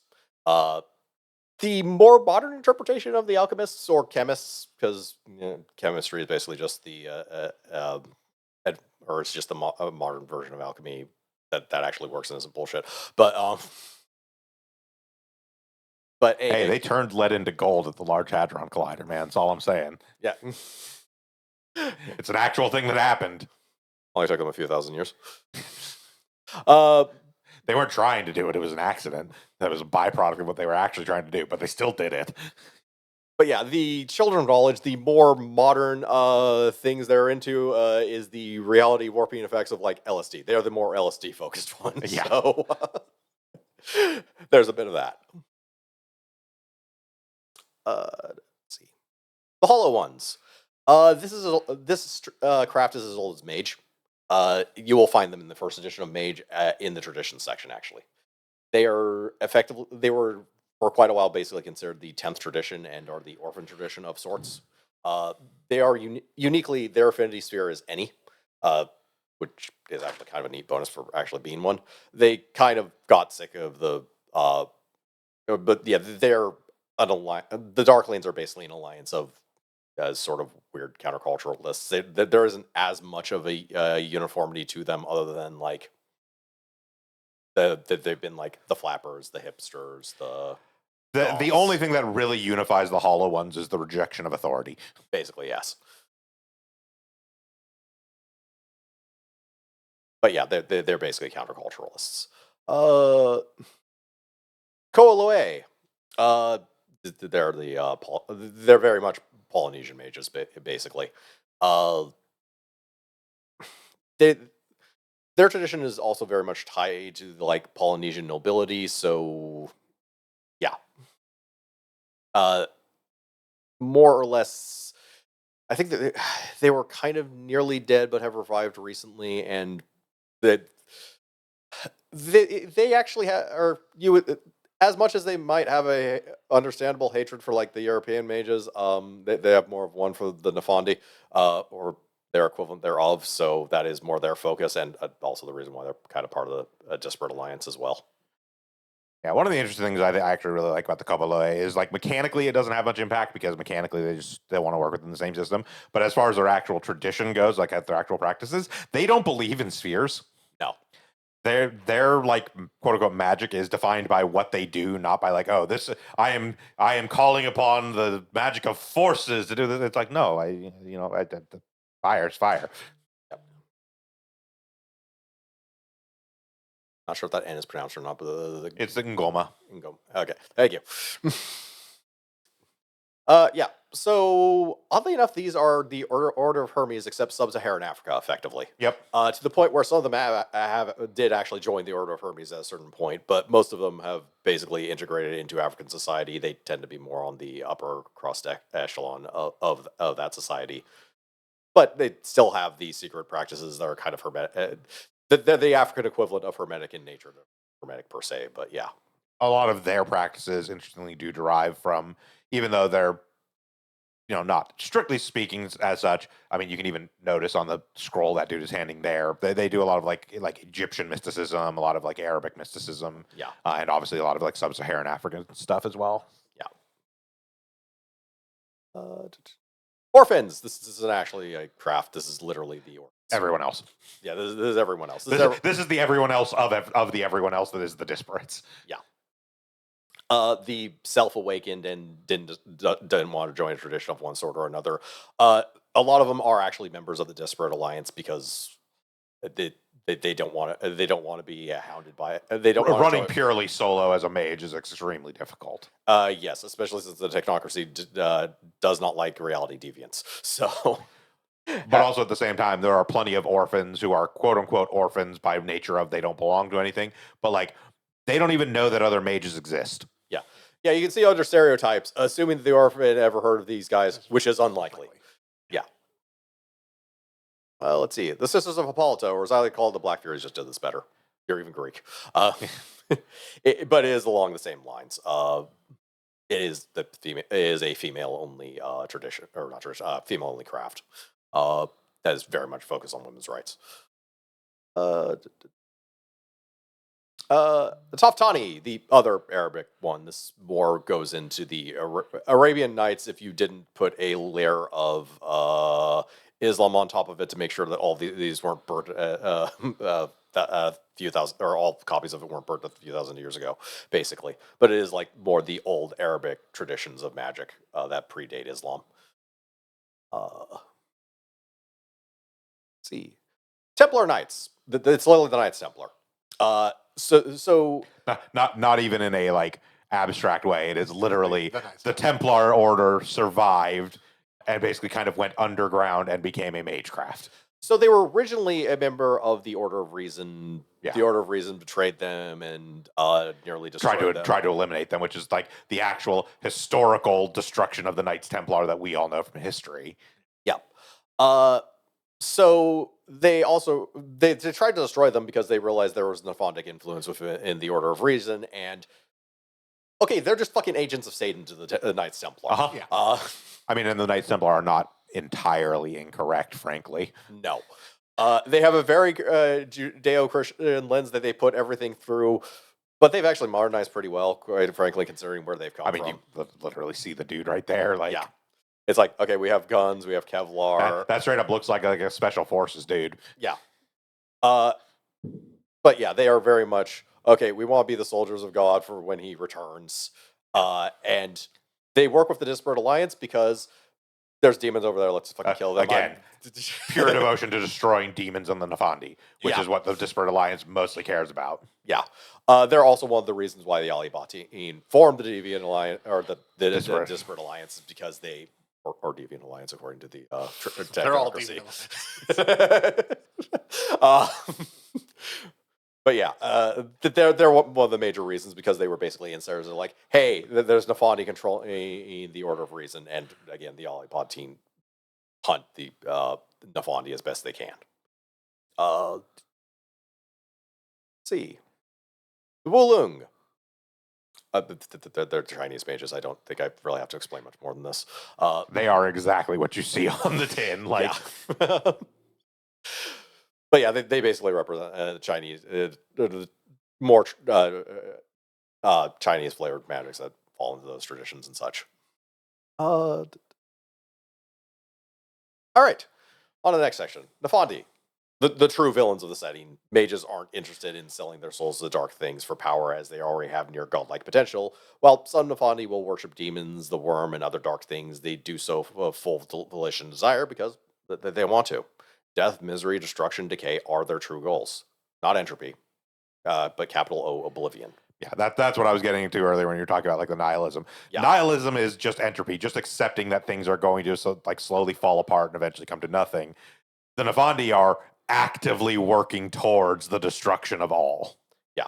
There is a difference between the entropy as is in the cycle, which comes back around to creation again, and oblivion, which is flushing everything down the drain. They are for the latter. There is a sidebar here, which I have to very much admire their restraint with the question of fallen as player characters, that they actually write it out and just don't have a big word that says don't. Yeah. The short answer is no, it's a fucking terrible idea. They will last roughly half a session before either the character or the player is beaten. Yes. All right, so methods. Open Nefandi are dead Nefandi, and the only truces between the traditions and the Union have been to purge the fallen, but they still persist. Nefandi are subtle infiltrators who have agents among everyone else except the Marauders, who are incorruptible. This isn't necessarily a good or a bad thing. It's just they're fucking insane. What do you want? I mean, also, it'd be really hard to have agents among the Marauders. The Marauders are not in any way actually organized. They are anathema to order. But yeah, their organization, if we could call it, is a loose and cellular united behind the common goal of dissent. You also notice over here there's Nefandi ranks, which I intentionally put there. Basically, they have pawns that are both unawakened and awakened. They aren't actually proper Nefandi per se, but they're just people that are starting to corrupt. Then they actually start to become a proper Nefandi. They go through the call, basically, which we'll go over in a minute. And I believe the lowest rank is the Dark Masters. I think those are the ones that are actually the basically demigod-ish things that claim to be from previously collapsed realities, basically. And is why why some Nefandi work towards destroying the universe, or just want to, really. Mostly, it's usually the former. Let's see. So there are two types of Nefandi: the ones who are born with inverted avatars, who are driven to be foul beings, or the vast majority of them, which are mages who just willingly seek out and enter what's called a call in a Nefandi stronghold, inverting their avatar and their very soul, dedicating themselves to descent rather than ascension. This cannot be done unwillingly. You have to willingly enter a call. It is worth noting, in case you were going to ask about it, yes, it is somewhat problematic, but mechanically, Mage just does say, yes, you can just be born evil. It's more like they're reborn evil if they are actually if they invert their avatar in a previous life, this is their reincarnation. Yeah, but it's just like, it is no fault of the current being that exists. Some previous iteration of themselves fucking did it, but they still are, at this point, born evil. Yeah. So, but yeah. The end is going over. They're dedicated to plunging all of existence to oblivion, which we'll talk about. We'll talk about oblivion more in the Wraith book because it's a much more tangible. It's a major mechanic in Wraith. Yeah, like in Mage, the most you talk about oblivion is it's the goal of the Nefandi. They don't really go in depth into what oblivion really means.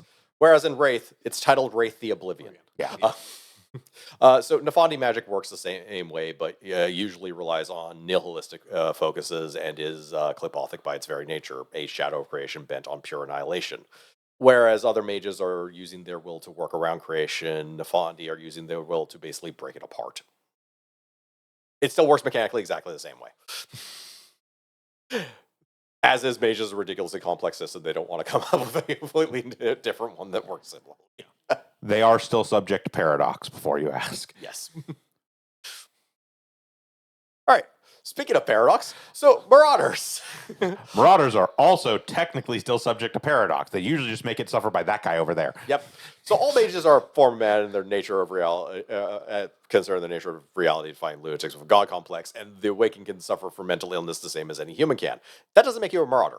And a disturbed mage who goes about casting vulgar spells left and right will soon be led off to his own padded room in a paradox zone for a nice time out.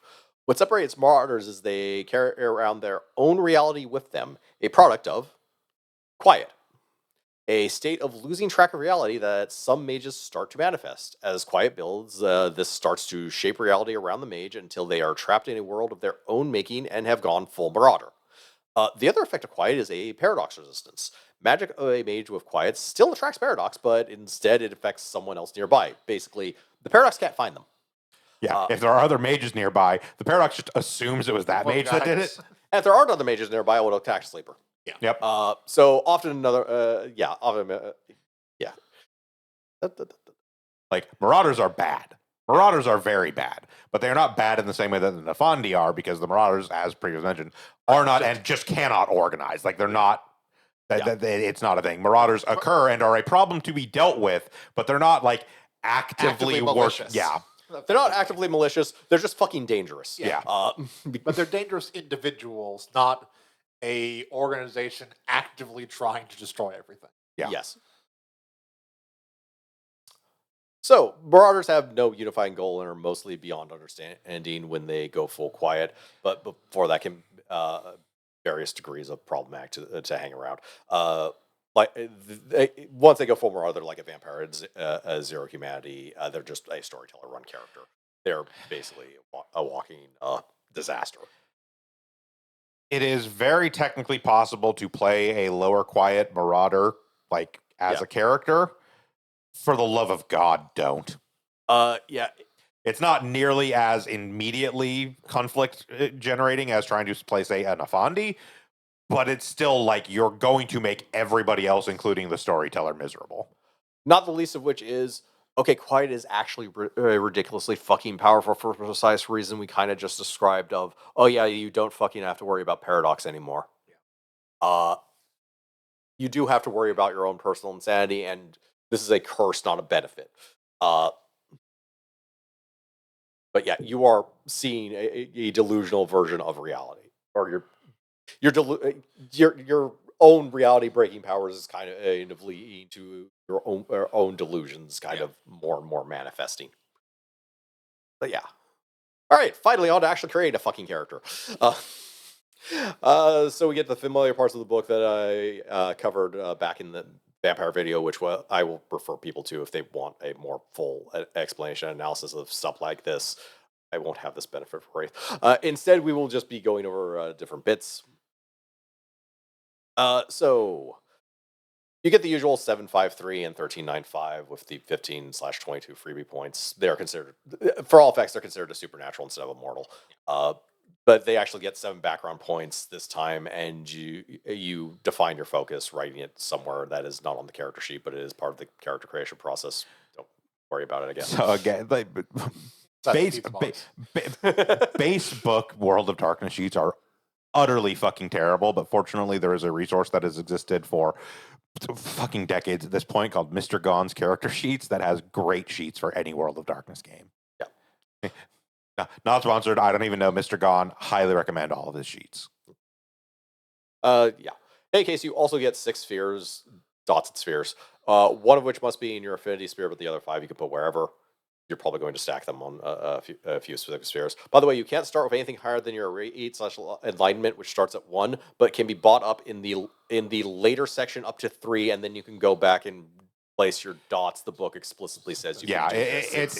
It's a whole thing where normally, like, the freebie points technically take place after all the rest of character creation. This one very specifically is like, no, you can actually increase these to be able to have more than 1 dot in a sphere at character creation. Which gets me into my rant about this. It's a fucking trap. They were nice enough to put the XP table, by the way, on this page, so you can at least see how this works. But Mage also has enough. It is just a straight up built-in trap. You can start with an arete below 3. a sphere with 1 dot is really only useful for sensing things. So if you want to run a mage that casts no actual fucking magic, you can do that. You're going to be able to see shit. Mostly you're going to be able to see magic. But yeah, in order to actually do anything resembling proper magic, you're going to want at least 2 dots in that. Furthermore, the dice you roll to cast is just your Arete, nothing else. And it only costs 4 freebie points per dot, and a crap ton more when you buy it with experience.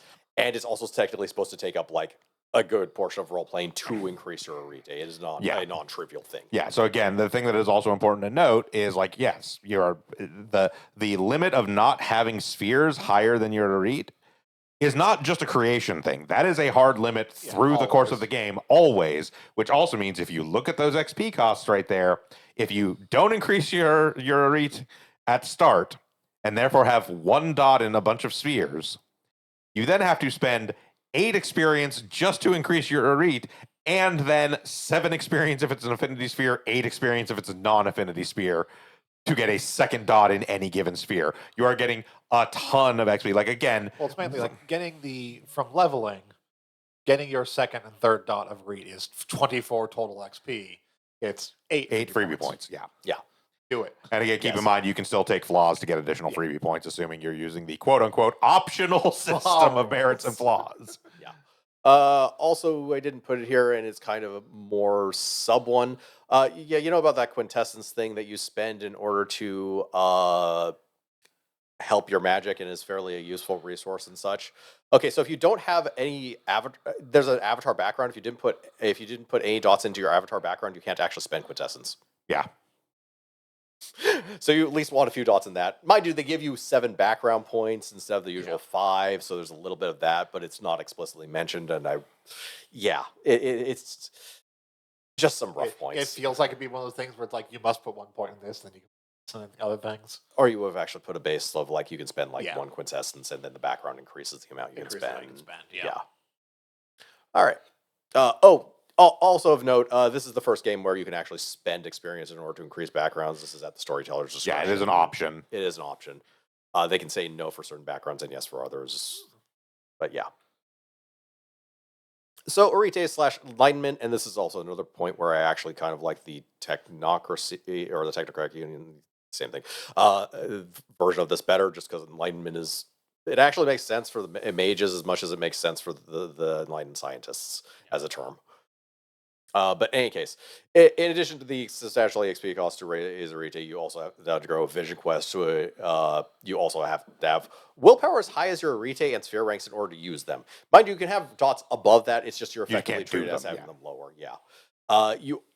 Also, the higher your Arete is, the less instruments you have to use while casting, though this depends on your style. Technocrat, this never applies to. They always have to use instruments.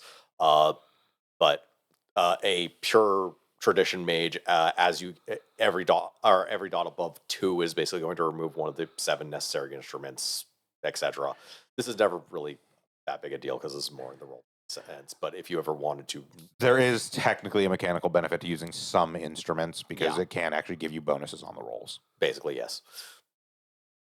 Generally speaking, if you don't have to use an instrument but you do anyways, then you get a +1. Yeah. Also experience. So this time you get the usual auto point, 1 for learning like in vampire, or 1 for the auto point for learning, 1 for, or the auto point that you normally get, 1 for learning like a vampire, 1 for pleasing the storyteller if you're role playing like in werewolf, and a new 1 for playing out your focus when using magic, which you might not get because you don't use magic that often as your character concept, and the usual heroism point. Yeah. So another point of the current mage game that I am in. My character is actually, we're about 5 chapters in. It's a online play game done through like Discord text stuff. So we're not really having sessions per se, but we have chapters. My character is actually decently far behind everyone else's characters as far as experience goes, because we're about 5 chapters in, and I believe I have used magic twice. I get it, but I don't. I don't mind. For me, it's like I'm making the conscious decision to not, because that's how the character plays, and it doesn't bother me that I'm a few points of XP behind everyone else, because whatever, like it's not a big deal to my character. It's not a big deal to the way I play my character, anyways. But it is, yeah. There's something to be said for like, even if you're not actually specifically casting magic, there should be something within that like XP point for focus that ties into like make it like sort of a secondary role playing point where it's like, oh, you're still tying to your paradigm. However, even if you're not casting the magic yourself, however you're interacting with magic, interacting with reality, and the knowledge that reality is malleable still reflects upon your focus and your paradigm. That should get you the point. I also trust. Honestly, I trust my friends enough, and I know the group I actually play with to the point where you're all going to. If we were playing this game, you're all just going to be role playing your characters anyways, because that's really the point of a storyteller game. It's like I want to facilitate all of you having as much fun as you can with the situations happening. I probably would just go, okay, you all get fucking 4 points at the end of every session.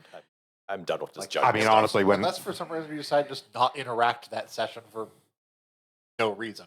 At which point we should probably the experience point is the least of my issues. I'm going to take you aside and wonder what's going on. Yeah, I mean, honestly, in the other gaming group that Krampus and I used to be a part of, we pretty much just at the end of every session got 3 XP and then occasionally an extra point or two if we like achieved something, a milestone or like did something particularly noteworthy during that session. But it was always just a baseline, like, yeah, we're just going to do the 3 XP and like move on from there. Yeah.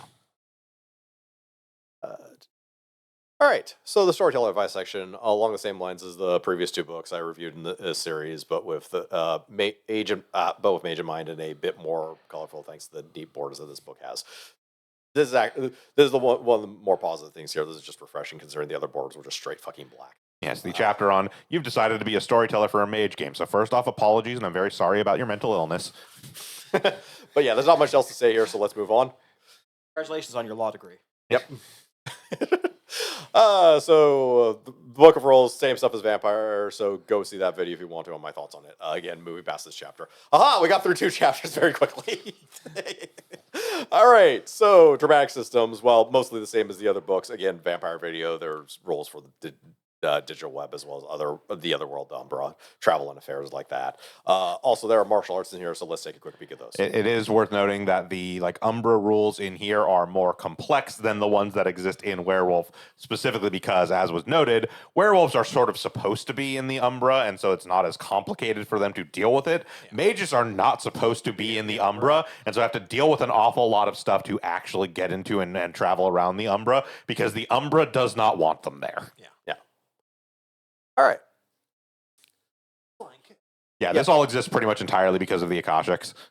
This all exists entirely because of the Akashics. They actually made so basically every point you have in martial arts is going to give you a few, or I believe it's like you get 2 martial arts moves.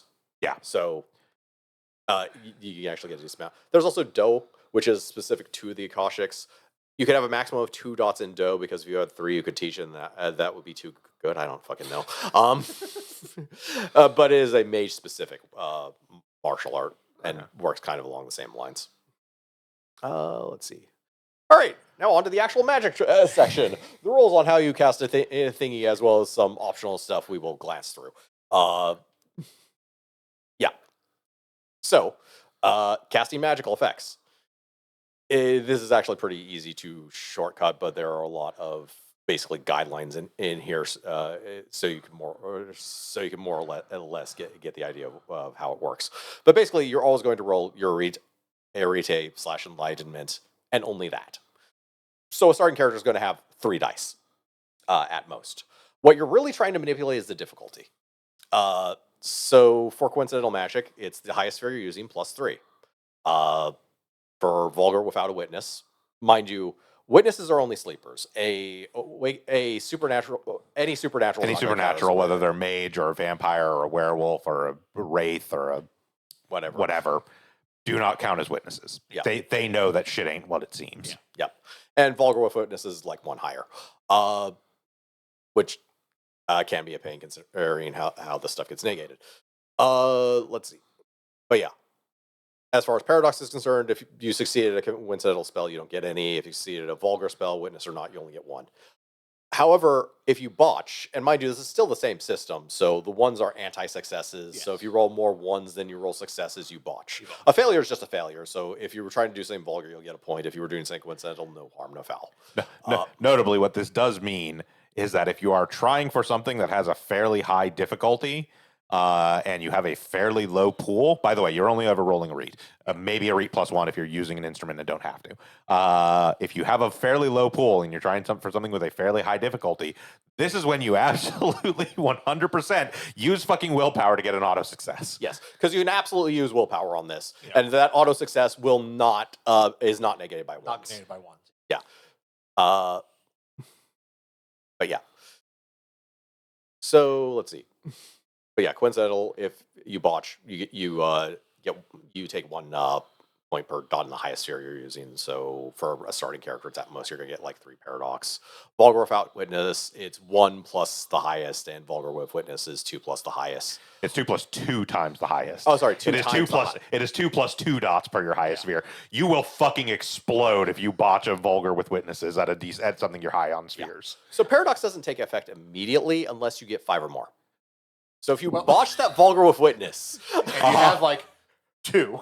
yeah. It's enough to immediately put you past that. Notably, it's very hard to do something that is vulgar with 1 dot. Yeah. Because again, it's all Because just one you get- It's all It's just like senses. sensory, It's all sort of internal stuff. yeah.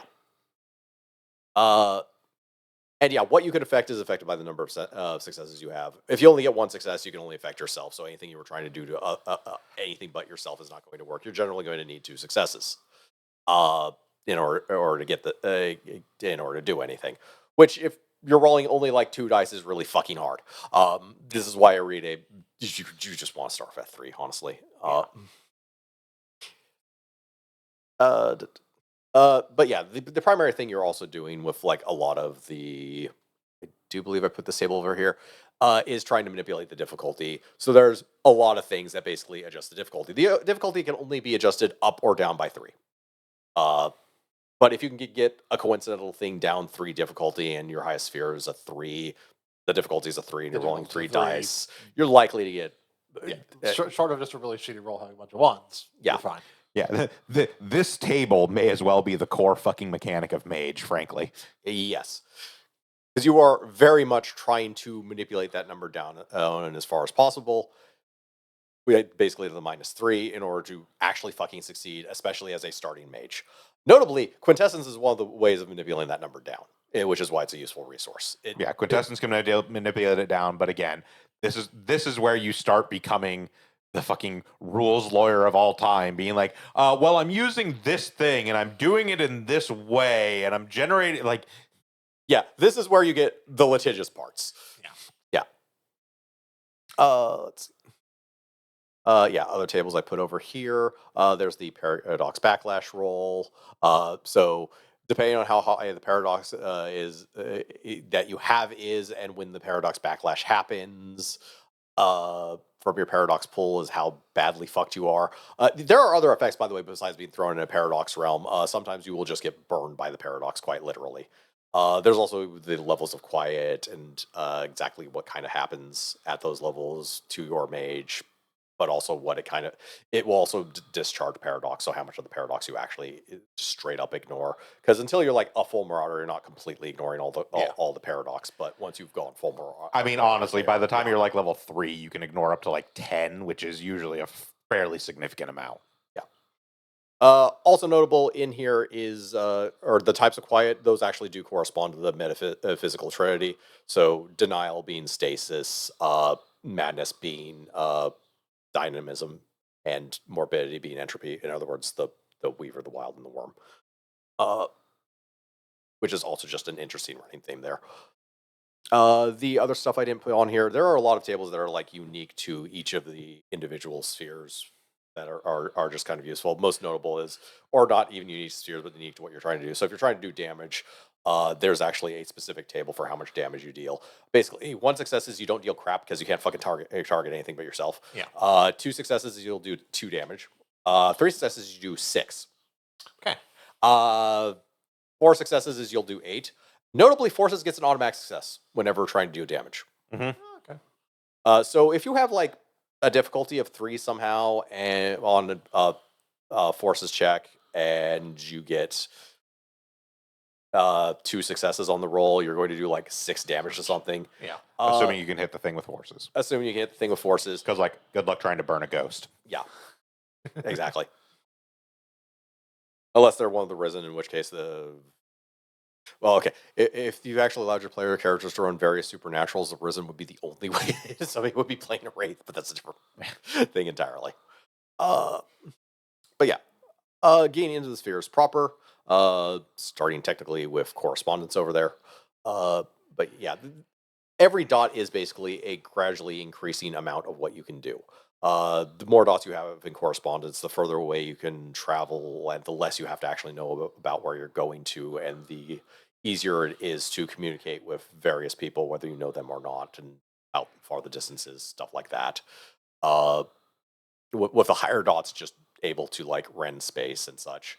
And something that is not mentioned in this book, and I might go over later, depending on what books we go over, there's actually a 6th dot. The 6 dots are complete lunatic effects, akin to like the higher freaking. It's basically like the 10 dot in disciplines. Yeah. We're basically like you either have to be in Golconda or an. It's like no, you don't. Yeah. So one thing I will point out here is, so like, yeah, every dot within the description of these, every dot gives kind of a basic idea of what sort of things you can do with that level. But again, it's a very freeform magic system. You kind of build your spells on the fly. However, there is also an additional book that's actually mentioned here in the 4 dot thing called How Do You Do That? How Do You Do That is actually a really great reference if you are actually trying to play Mage, both for players and for the storyteller, because it gives it sort of breaks it down almost chapter by chapter of being like, okay, I want to deal damage. Okay, well, here's the various ways that all the different spheres can go about doing that. Okay, I want to conceal something. Here's the various different ways that all the spheres can do that. And breaks it down by how many dots are required, so on and so forth.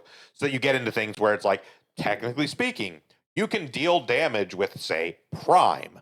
It's just a little bit harder. You need higher dots than you do necessarily with, say, Forces. Yeah. You know, like, or like, I want to fight a ghost. Well, you can fight a ghost with Spirit easily because that's what it does. Yeah.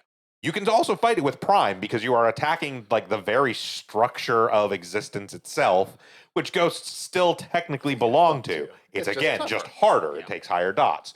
You can attack ghosts with decay somehow, entropy, because the energy of, even though it's not the side of the energy of death under entropy that technically is spirits, you can still get that. Like so it goes over a lot of that stuff and is a really helpful resource for actually playing the game.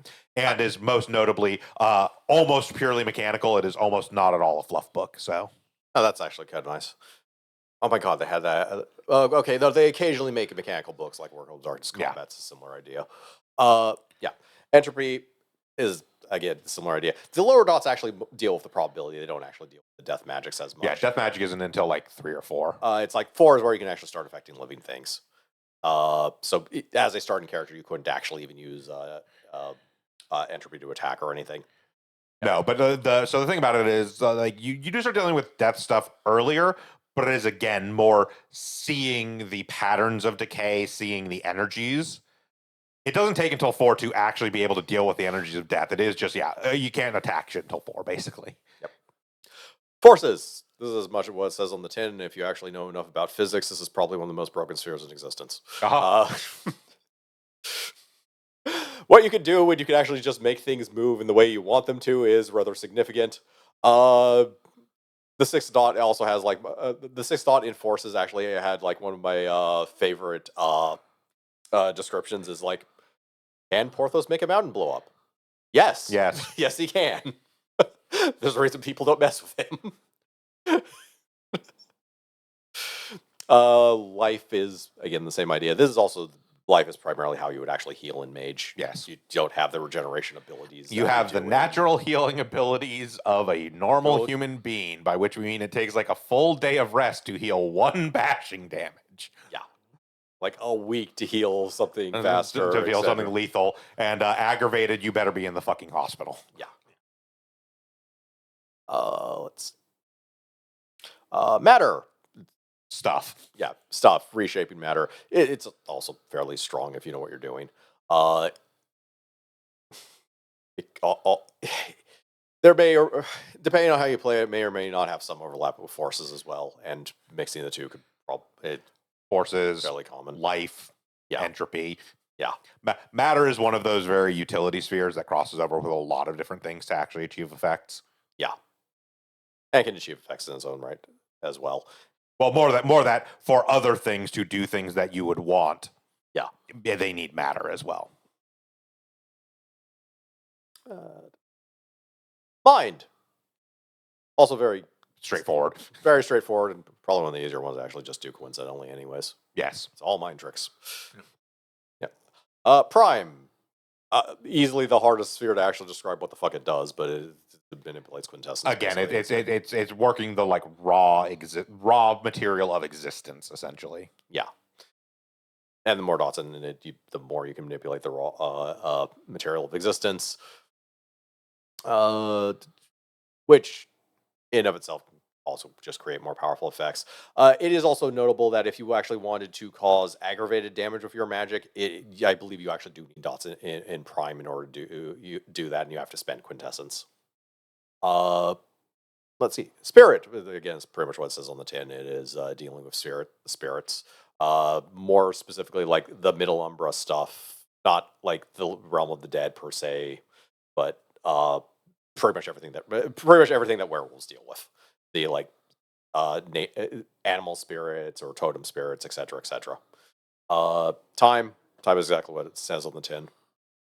Time also has a very funny description for the 6th dot, because yes, you can absolutely travel into the deep into the past with the 6th dot.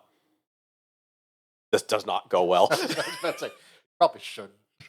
The paradox backlash from trying to actually say go back in time and kill Hitler.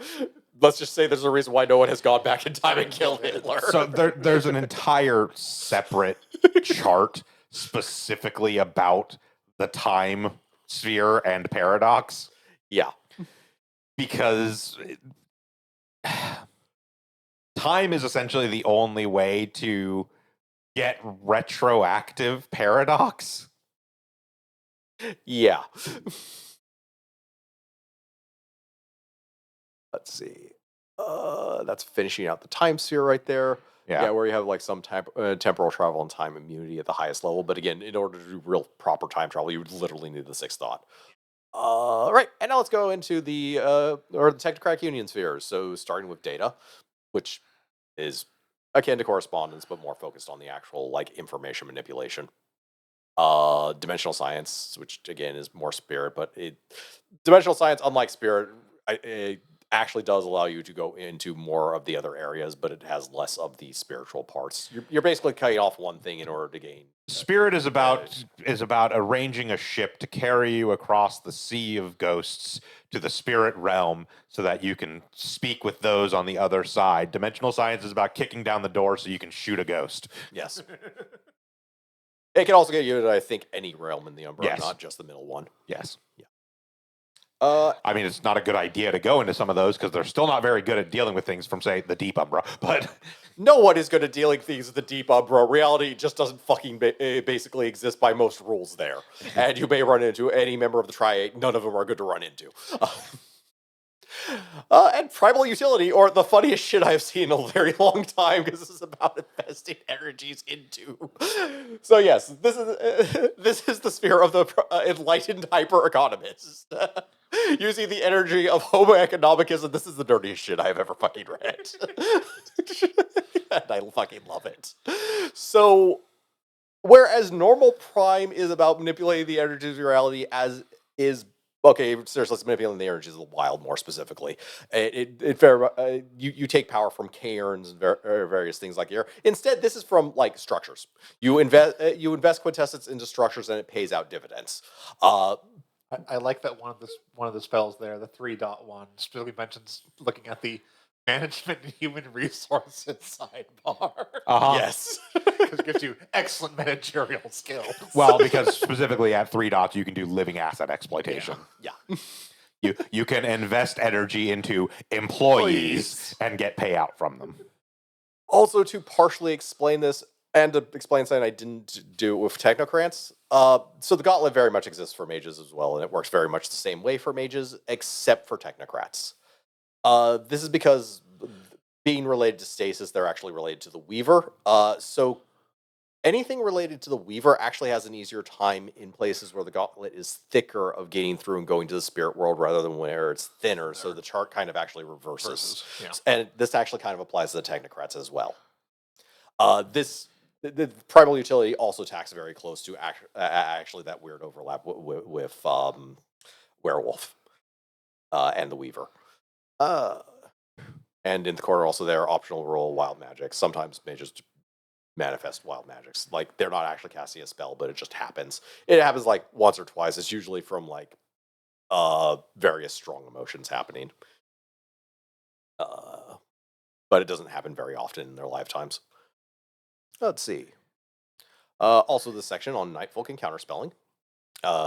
So they aren't completely immune to, or they aren't completely weak to mages, depending on what they. Nightfolk, by the way, is just the other Any other supernatural is considered night folk. So werewolves, vampires, ghosts. Technically, hunters aren't night folk, but they basically fall into that. They're effectively supernatural, but yeah.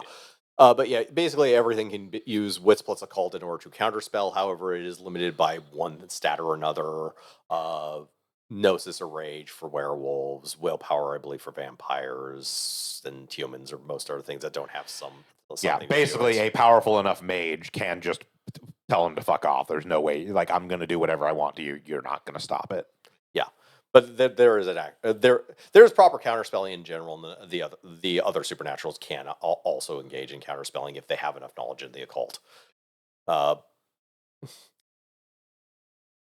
Let's see, and the other page right here. Unbelief, the shit factor. Yes, that was the primary thing there. Unbelief, the shit factor. This is where it kind of goes over. Yeah, technocrats aren't immune to paradox by any means, because if people just don't believe the fucking technology can be a thing, it's not. It's going to still invoke fucking paradox, because people do not believe reality is that advanced. Come on. The fun part about the unbelief thing is one of the ways that technocrats deal with unbelief is by making some part of their technology intentionally shitty, because people just won't believe if something is too good. Yeah. that is purposeful shitification. That is why it's called the shit factor. Yep. Is because it is quite literally, yes, we understand that you could develop cybernetics that have no rejection, work perfectly, have a perfect like mind machine interface, operate exactly as they would were they the natural limb, and people will not accept that as real. You have to make something about them shitty for them to actually work. Yeah. Now, mind you, as they introduce more and more science, they can get the consensus closer and closer, and you can actually create do incremental pushes towards what they want, but they can't just immediately go, here's full functioning cybernetics. Yeah, exactly. But yeah. Over there's this giant ass chart of a common paradigm, practices, and instruments. Just basically a chart of ideas for how you may want to do your various magics. Yeah, so we didn't touch on this too much. I don't even think it's talked about later what paradigms, practices, and instruments are. Not too much, or it's just. So the idea is, the paradigm is your sort of general, like, it's the question you ask or the answer you give to about how reality works. It's what your belief is that allows you to perform magic, right? So this can be something like, the world, like one of the examples there, a world of gods and monsters, is quite literally, there are things greater than us there. We can tap into their power. We can utilize it to do a thing. Might is right. It's just those that have the power should be able to utilize, whatever. So it's the philosophy through which you channel your magic. Practices are the actual like activity you engage in, like what you do with that knowledge to actually manifest the magic. So yeah, like crazy wisdom, for instance, is just being like, there are some mages that are the random dudes on the street shouting stuff as people walk by. They could be mages. You could do that. Likewise, chaos magic is like the old school. Like we're talking like Erisian chaos magic is what it means by that. Gutter magic is like if you've ever read a Dresden Files book, a lot of Dresden stuff is very gutter magic. He's just kind of scraping together shit and making stuff work. That kind of stuff. And instruments are exactly what they sound like. They are the actual like objects or like things you do to channel it. So like, dance, music, drugs, a staff, all of these things are instruments, and instruments are usually going to be, generally speaking, are going to be tied to some sort of object, but can also be like, for instance, dances and movement would be, you would specify like a particular type of dance that your mage does to actually manifest your magic, or like music would be like, oh, I play punk rock, and that manifests it. And generally speaking, a lot of times an individual instrument will have a tie to a specific sphere as well.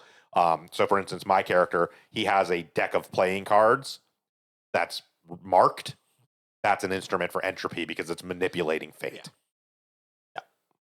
He has, trying to remember, I don't even remember which one it is, but he has 1 billion Zimbabwe dollars. That's about 250. Yeah. Probably less than that. I think it's nothing now because I'm pretty sure they decommissioned the Zimbabwe dollars a long time ago. Also, this section I actually found interesting: adjustments, procedures, and rotes. So these are just basically pre-constructed spells. Yeah, they're there to give you some ideas about the kinds of stuff you can do, and also just other things that are like the idea behind rotes, which are the same as adjustments and procedures. The idea behind them is essentially these are things that like mages have wanted to do so regularly that people have just developed very standardized ways to do these things where it's like, hey, here you go. It's also notable that in the first edition of Mage, you actually had a background for learning rotes, which was stupid. Yes. Now you just have access to them if you have the dots, generally speaking. Yeah, because the rotes are more, because you can still fucking do it without a rote. It's not like you're actually, it's like, are you metagaming if you're like using one of these effects because you thought, okay, I want to do this effect, and here's the rote that does it, but I didn't actually take it as a background, but it's still using the same dynamic magic system. So it's like, it's a really... It's a helpful shortcut for things that are going to come up very often to avoid the player and the storyteller having to spend 30 minutes figuring out how they do the thing. Yep. Things like the notorious vampiric lawn chair. Because I believe this actually came up in a previous... Oh yeah, I will bring up the lawn chair every fucking time. So if you want to turn a vampire into a lawn chair, here's how you do it. And you can't talk about the notorious vampiric lawn chair without talking about... motherfucking Porthos Fitz Empress, bitches! By the way, Vince didn't know these slides were in here. This motherfucker right here is Porthos Fitz Empress, and he is phenomenally, astronomically done with all your shit. Just all of it. Whatever shit it is, Porthos is done. At a level you cannot possibly comprehend. You look at that face and tell me that man has any fucks left to give, ever. I was going to put Porthos in a future book, but sure. Oh, we can still go over Porthos. There's more to do. So Porthos, to me, the reason I love Porthos Fitz Empress, Porthos is the epitome of what Mage is about. So he was born in 1403 in Germany. That's right. This craggly bitch right here is 600 years old. And still, like, just kind of hanging out. He doesn't use magic to make himself, like, look not like shit. His hair is always, like, ratty and unkempt. He just kind of, like, like he dresses well and shit, but doesn't care.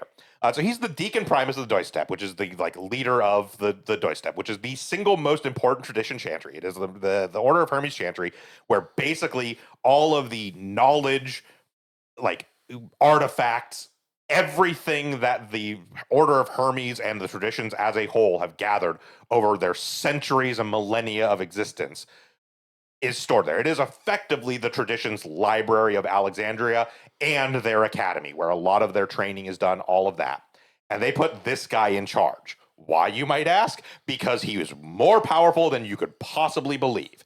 He is also the only hermetic to take the stick out of their ass so he can beat you with it for being a fucking idiot. Porthos is very funny as a hermetic because he is not really stuck up at all. He also, Vince kind of mentioned earlier, there's a problem with a lot of the traditions being led by very, very, very old mages. Porthos, obviously, being one of the leaders of the Order of Hermes, Porthos is also well aware of the fact that things would probably be better if he wasn't actually in charge in any way of the Order of Hermes, but also is like, okay, but if I step out, one of these other old fucks is going to fuck it up worse. Yeah. So before Dante, who we didn't really touch upon, Dante is generally regarded as essentially the most powerful mage of the traditions. He's the leader of the virtual adepts at this time. Yeah. Of note, and on practically every cover of the base mage book is the mage card. Yeah, That's that is Dante.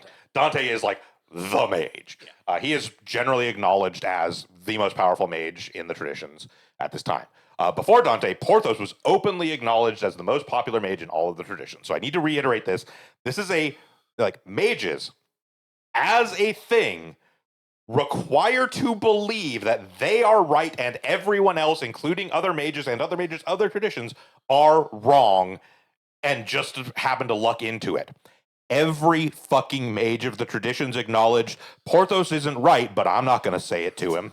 So that vampiric lawn chair thing, in the actual description that the book gives about the vampiric lawn chair, it's like, oh, they probably didn't actually do this. No matter what the fucking Mage 20 book says, that's actual canon. Porthos kept vampires who tried to fuck with him turned into furniture in his fucking house. Like, that is an actual thing.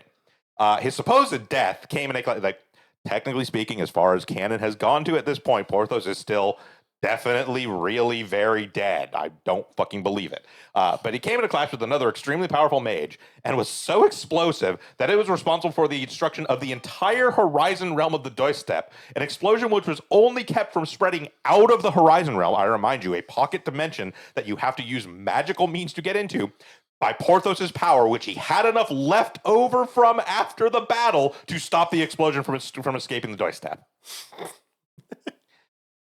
Some keynotes about Porthos. These are actual canon character notes for Porthos. A few different books for Mage established sort of actually statted Archmages, Archmasters, all that stuff. Yes, he is statted. No, this does not mean your players will find a way to beat him. I fucking promise you. These were done to give storytellers a little bit of a boost, a little bit of help. If these characters are going to be involved in your campaign, if the players are going to interact with them, are going to come to them, it's sort of an idea of like, hey, here's how you sort of run these guys. Here's some like personality notes. Here's the actual stuff they have access to. Here's their actual dots and stuff. So these are actual canon character notes for Porthos. Occasionally, he can be found dancing nude about the hallways and singing old folk songs, wandering about in a pink bathrobe, or dressed in armor and claiming he is going off to fight some sort of mythical creature in another realm, parentheses, and he often returns with strange tasks. Porthos is friendly, fatherly, honorable, gentle, and utterly insane. Some believe the playful way you engage other mages in your favor is a sign of your encroaching senility. The same observers whisper that the ruthlessness with which you dispatch your enemies is likewise a sign of madness. As a side, Taz is just solidified. Solidified, yeah. It's just turning magic into an object that you can then drain. Yeah. But yes. So those are your notes on Porthos Visemprus, the best mage to ever exist. I was going to save it for Horizon, but sure. There's more to go over about Porthos. Porthos is like this massive character. Yes, he is. All right. So, finally onto the appendix, or part one. An actual no bullshit bestiary section. The other books have had a couple of stat blocks for the various things, but nothing on the scope of this appendix, which we'll take a very quick glance through. Yeah, it starts with the proper animal bestiary and such. Yeah. But yeah, here's also like the various stuff that Technocracy creates. Hit marks of various sorts. Like there's one of the old ones, the old Rusty, the guy on the right, basically. But they also have like, here's a soldier, or here's this weird fluid thing. So you've got Arnold Terminator, you've got Liquid Metal Terminator, you've got Schlub. Let's see. Also in this section are totem spirits, because that is actually background. You can actually have a totem spirit. It basically just gives you some benefits when using certain skill abilities, which, yeah. And the second appendix, not to be outdone the main book. With these optional merits and flaws. Yep, and they bury it one chapter deeper because they have two appendixes. But there is one other thing in this appendix that is kind of worth talking about as well, the toy box. So they're all just magical items as well. Most of them are rigged to do like very specific magical effects of one sort or another, and whether or not they cause paradox depends on what they are. But there's also just things that are just like constant passive effects as well. Also, like, notable the technocratic hardware. These are generally only available in Technocracy, but they're all amusing, including this is a fucking business suit. That's an elite business attire. Thank you very much. I got it from Falcone's Associates. All right, and finally, the back of the book. The magic system was, at the time of release, one of the most interesting things about this tabletop RPG, and is something that can really only be done analog with an arbitrator of some sort. It is a bit clunky on first glance, but most of the tables are for effects you're probably not trying to do, so resolution is usually boils down to a much simpler task than you'd actually think. The setting is its own bag of variety that allows for a lot of angles for character building and storytelling alike. And one other little side note, I do bag a lot on the core mechanic of the base World of Darkness. It works really well for casting magic, actually. Honestly, it's just a bot. The way they handle bots is just bad. Like without that, most of the rest of the mechanics are fine. Yeah. But I think that works. Botch is fine with magic. Yeah. Yeah, I think it works uniquely well for magic, and like It's just the rest of everything. Bot the way they handle bots is just bad. Yeah. I would contemplate, if I was running Mage the Ascension, to use like one of the newer base mechanics for everything that isn't magic, but I'd still keep the base mechanic for magic. But yeah. And honestly, of the base three we've gone over, I like Mage the most, and I don't think Bograt's going to say anything different in that respect either. I mean, it is outright my favorite of all World of Darkness in both versions, both traditional World of Darkness and Chronicle of Darkness. I fucking love Mage. Like Mage is an absolute wild time, and one of the biggest things I like about Mage is it does a thing for a system that is not actually particularly, and I'm going to use a term, we've already talked about this, yes, it is kind of somewhat meaningless, but for a system that is not particularly rules light per se, it rewards creativity more than almost any other game I've ever seen that's not just a super rules light game. Yeah. Rules light literally means it just has light rules. You could borderline argue this is rules heavy, if anything, but Yeah. it's still Which is an even more meaningless term, but yes. But yeah, for a system that is borderline rules heavy by most definitions, to have a mechanical system within it that's just like, hey, here's the vague guidelines for what you can do with this, go nuts. Yeah. Is fucking wild to me, and it's part of what I love about it. Yeah. Either you two have any thoughts on it? It's fun. It's fun. I like it. Yeah. All right. With that, we're going to go ahead and wrap up here. We'll be back in a little bit with Super Ramu Sundays. So have a good day, folks. Yep. And Hindsight 2020.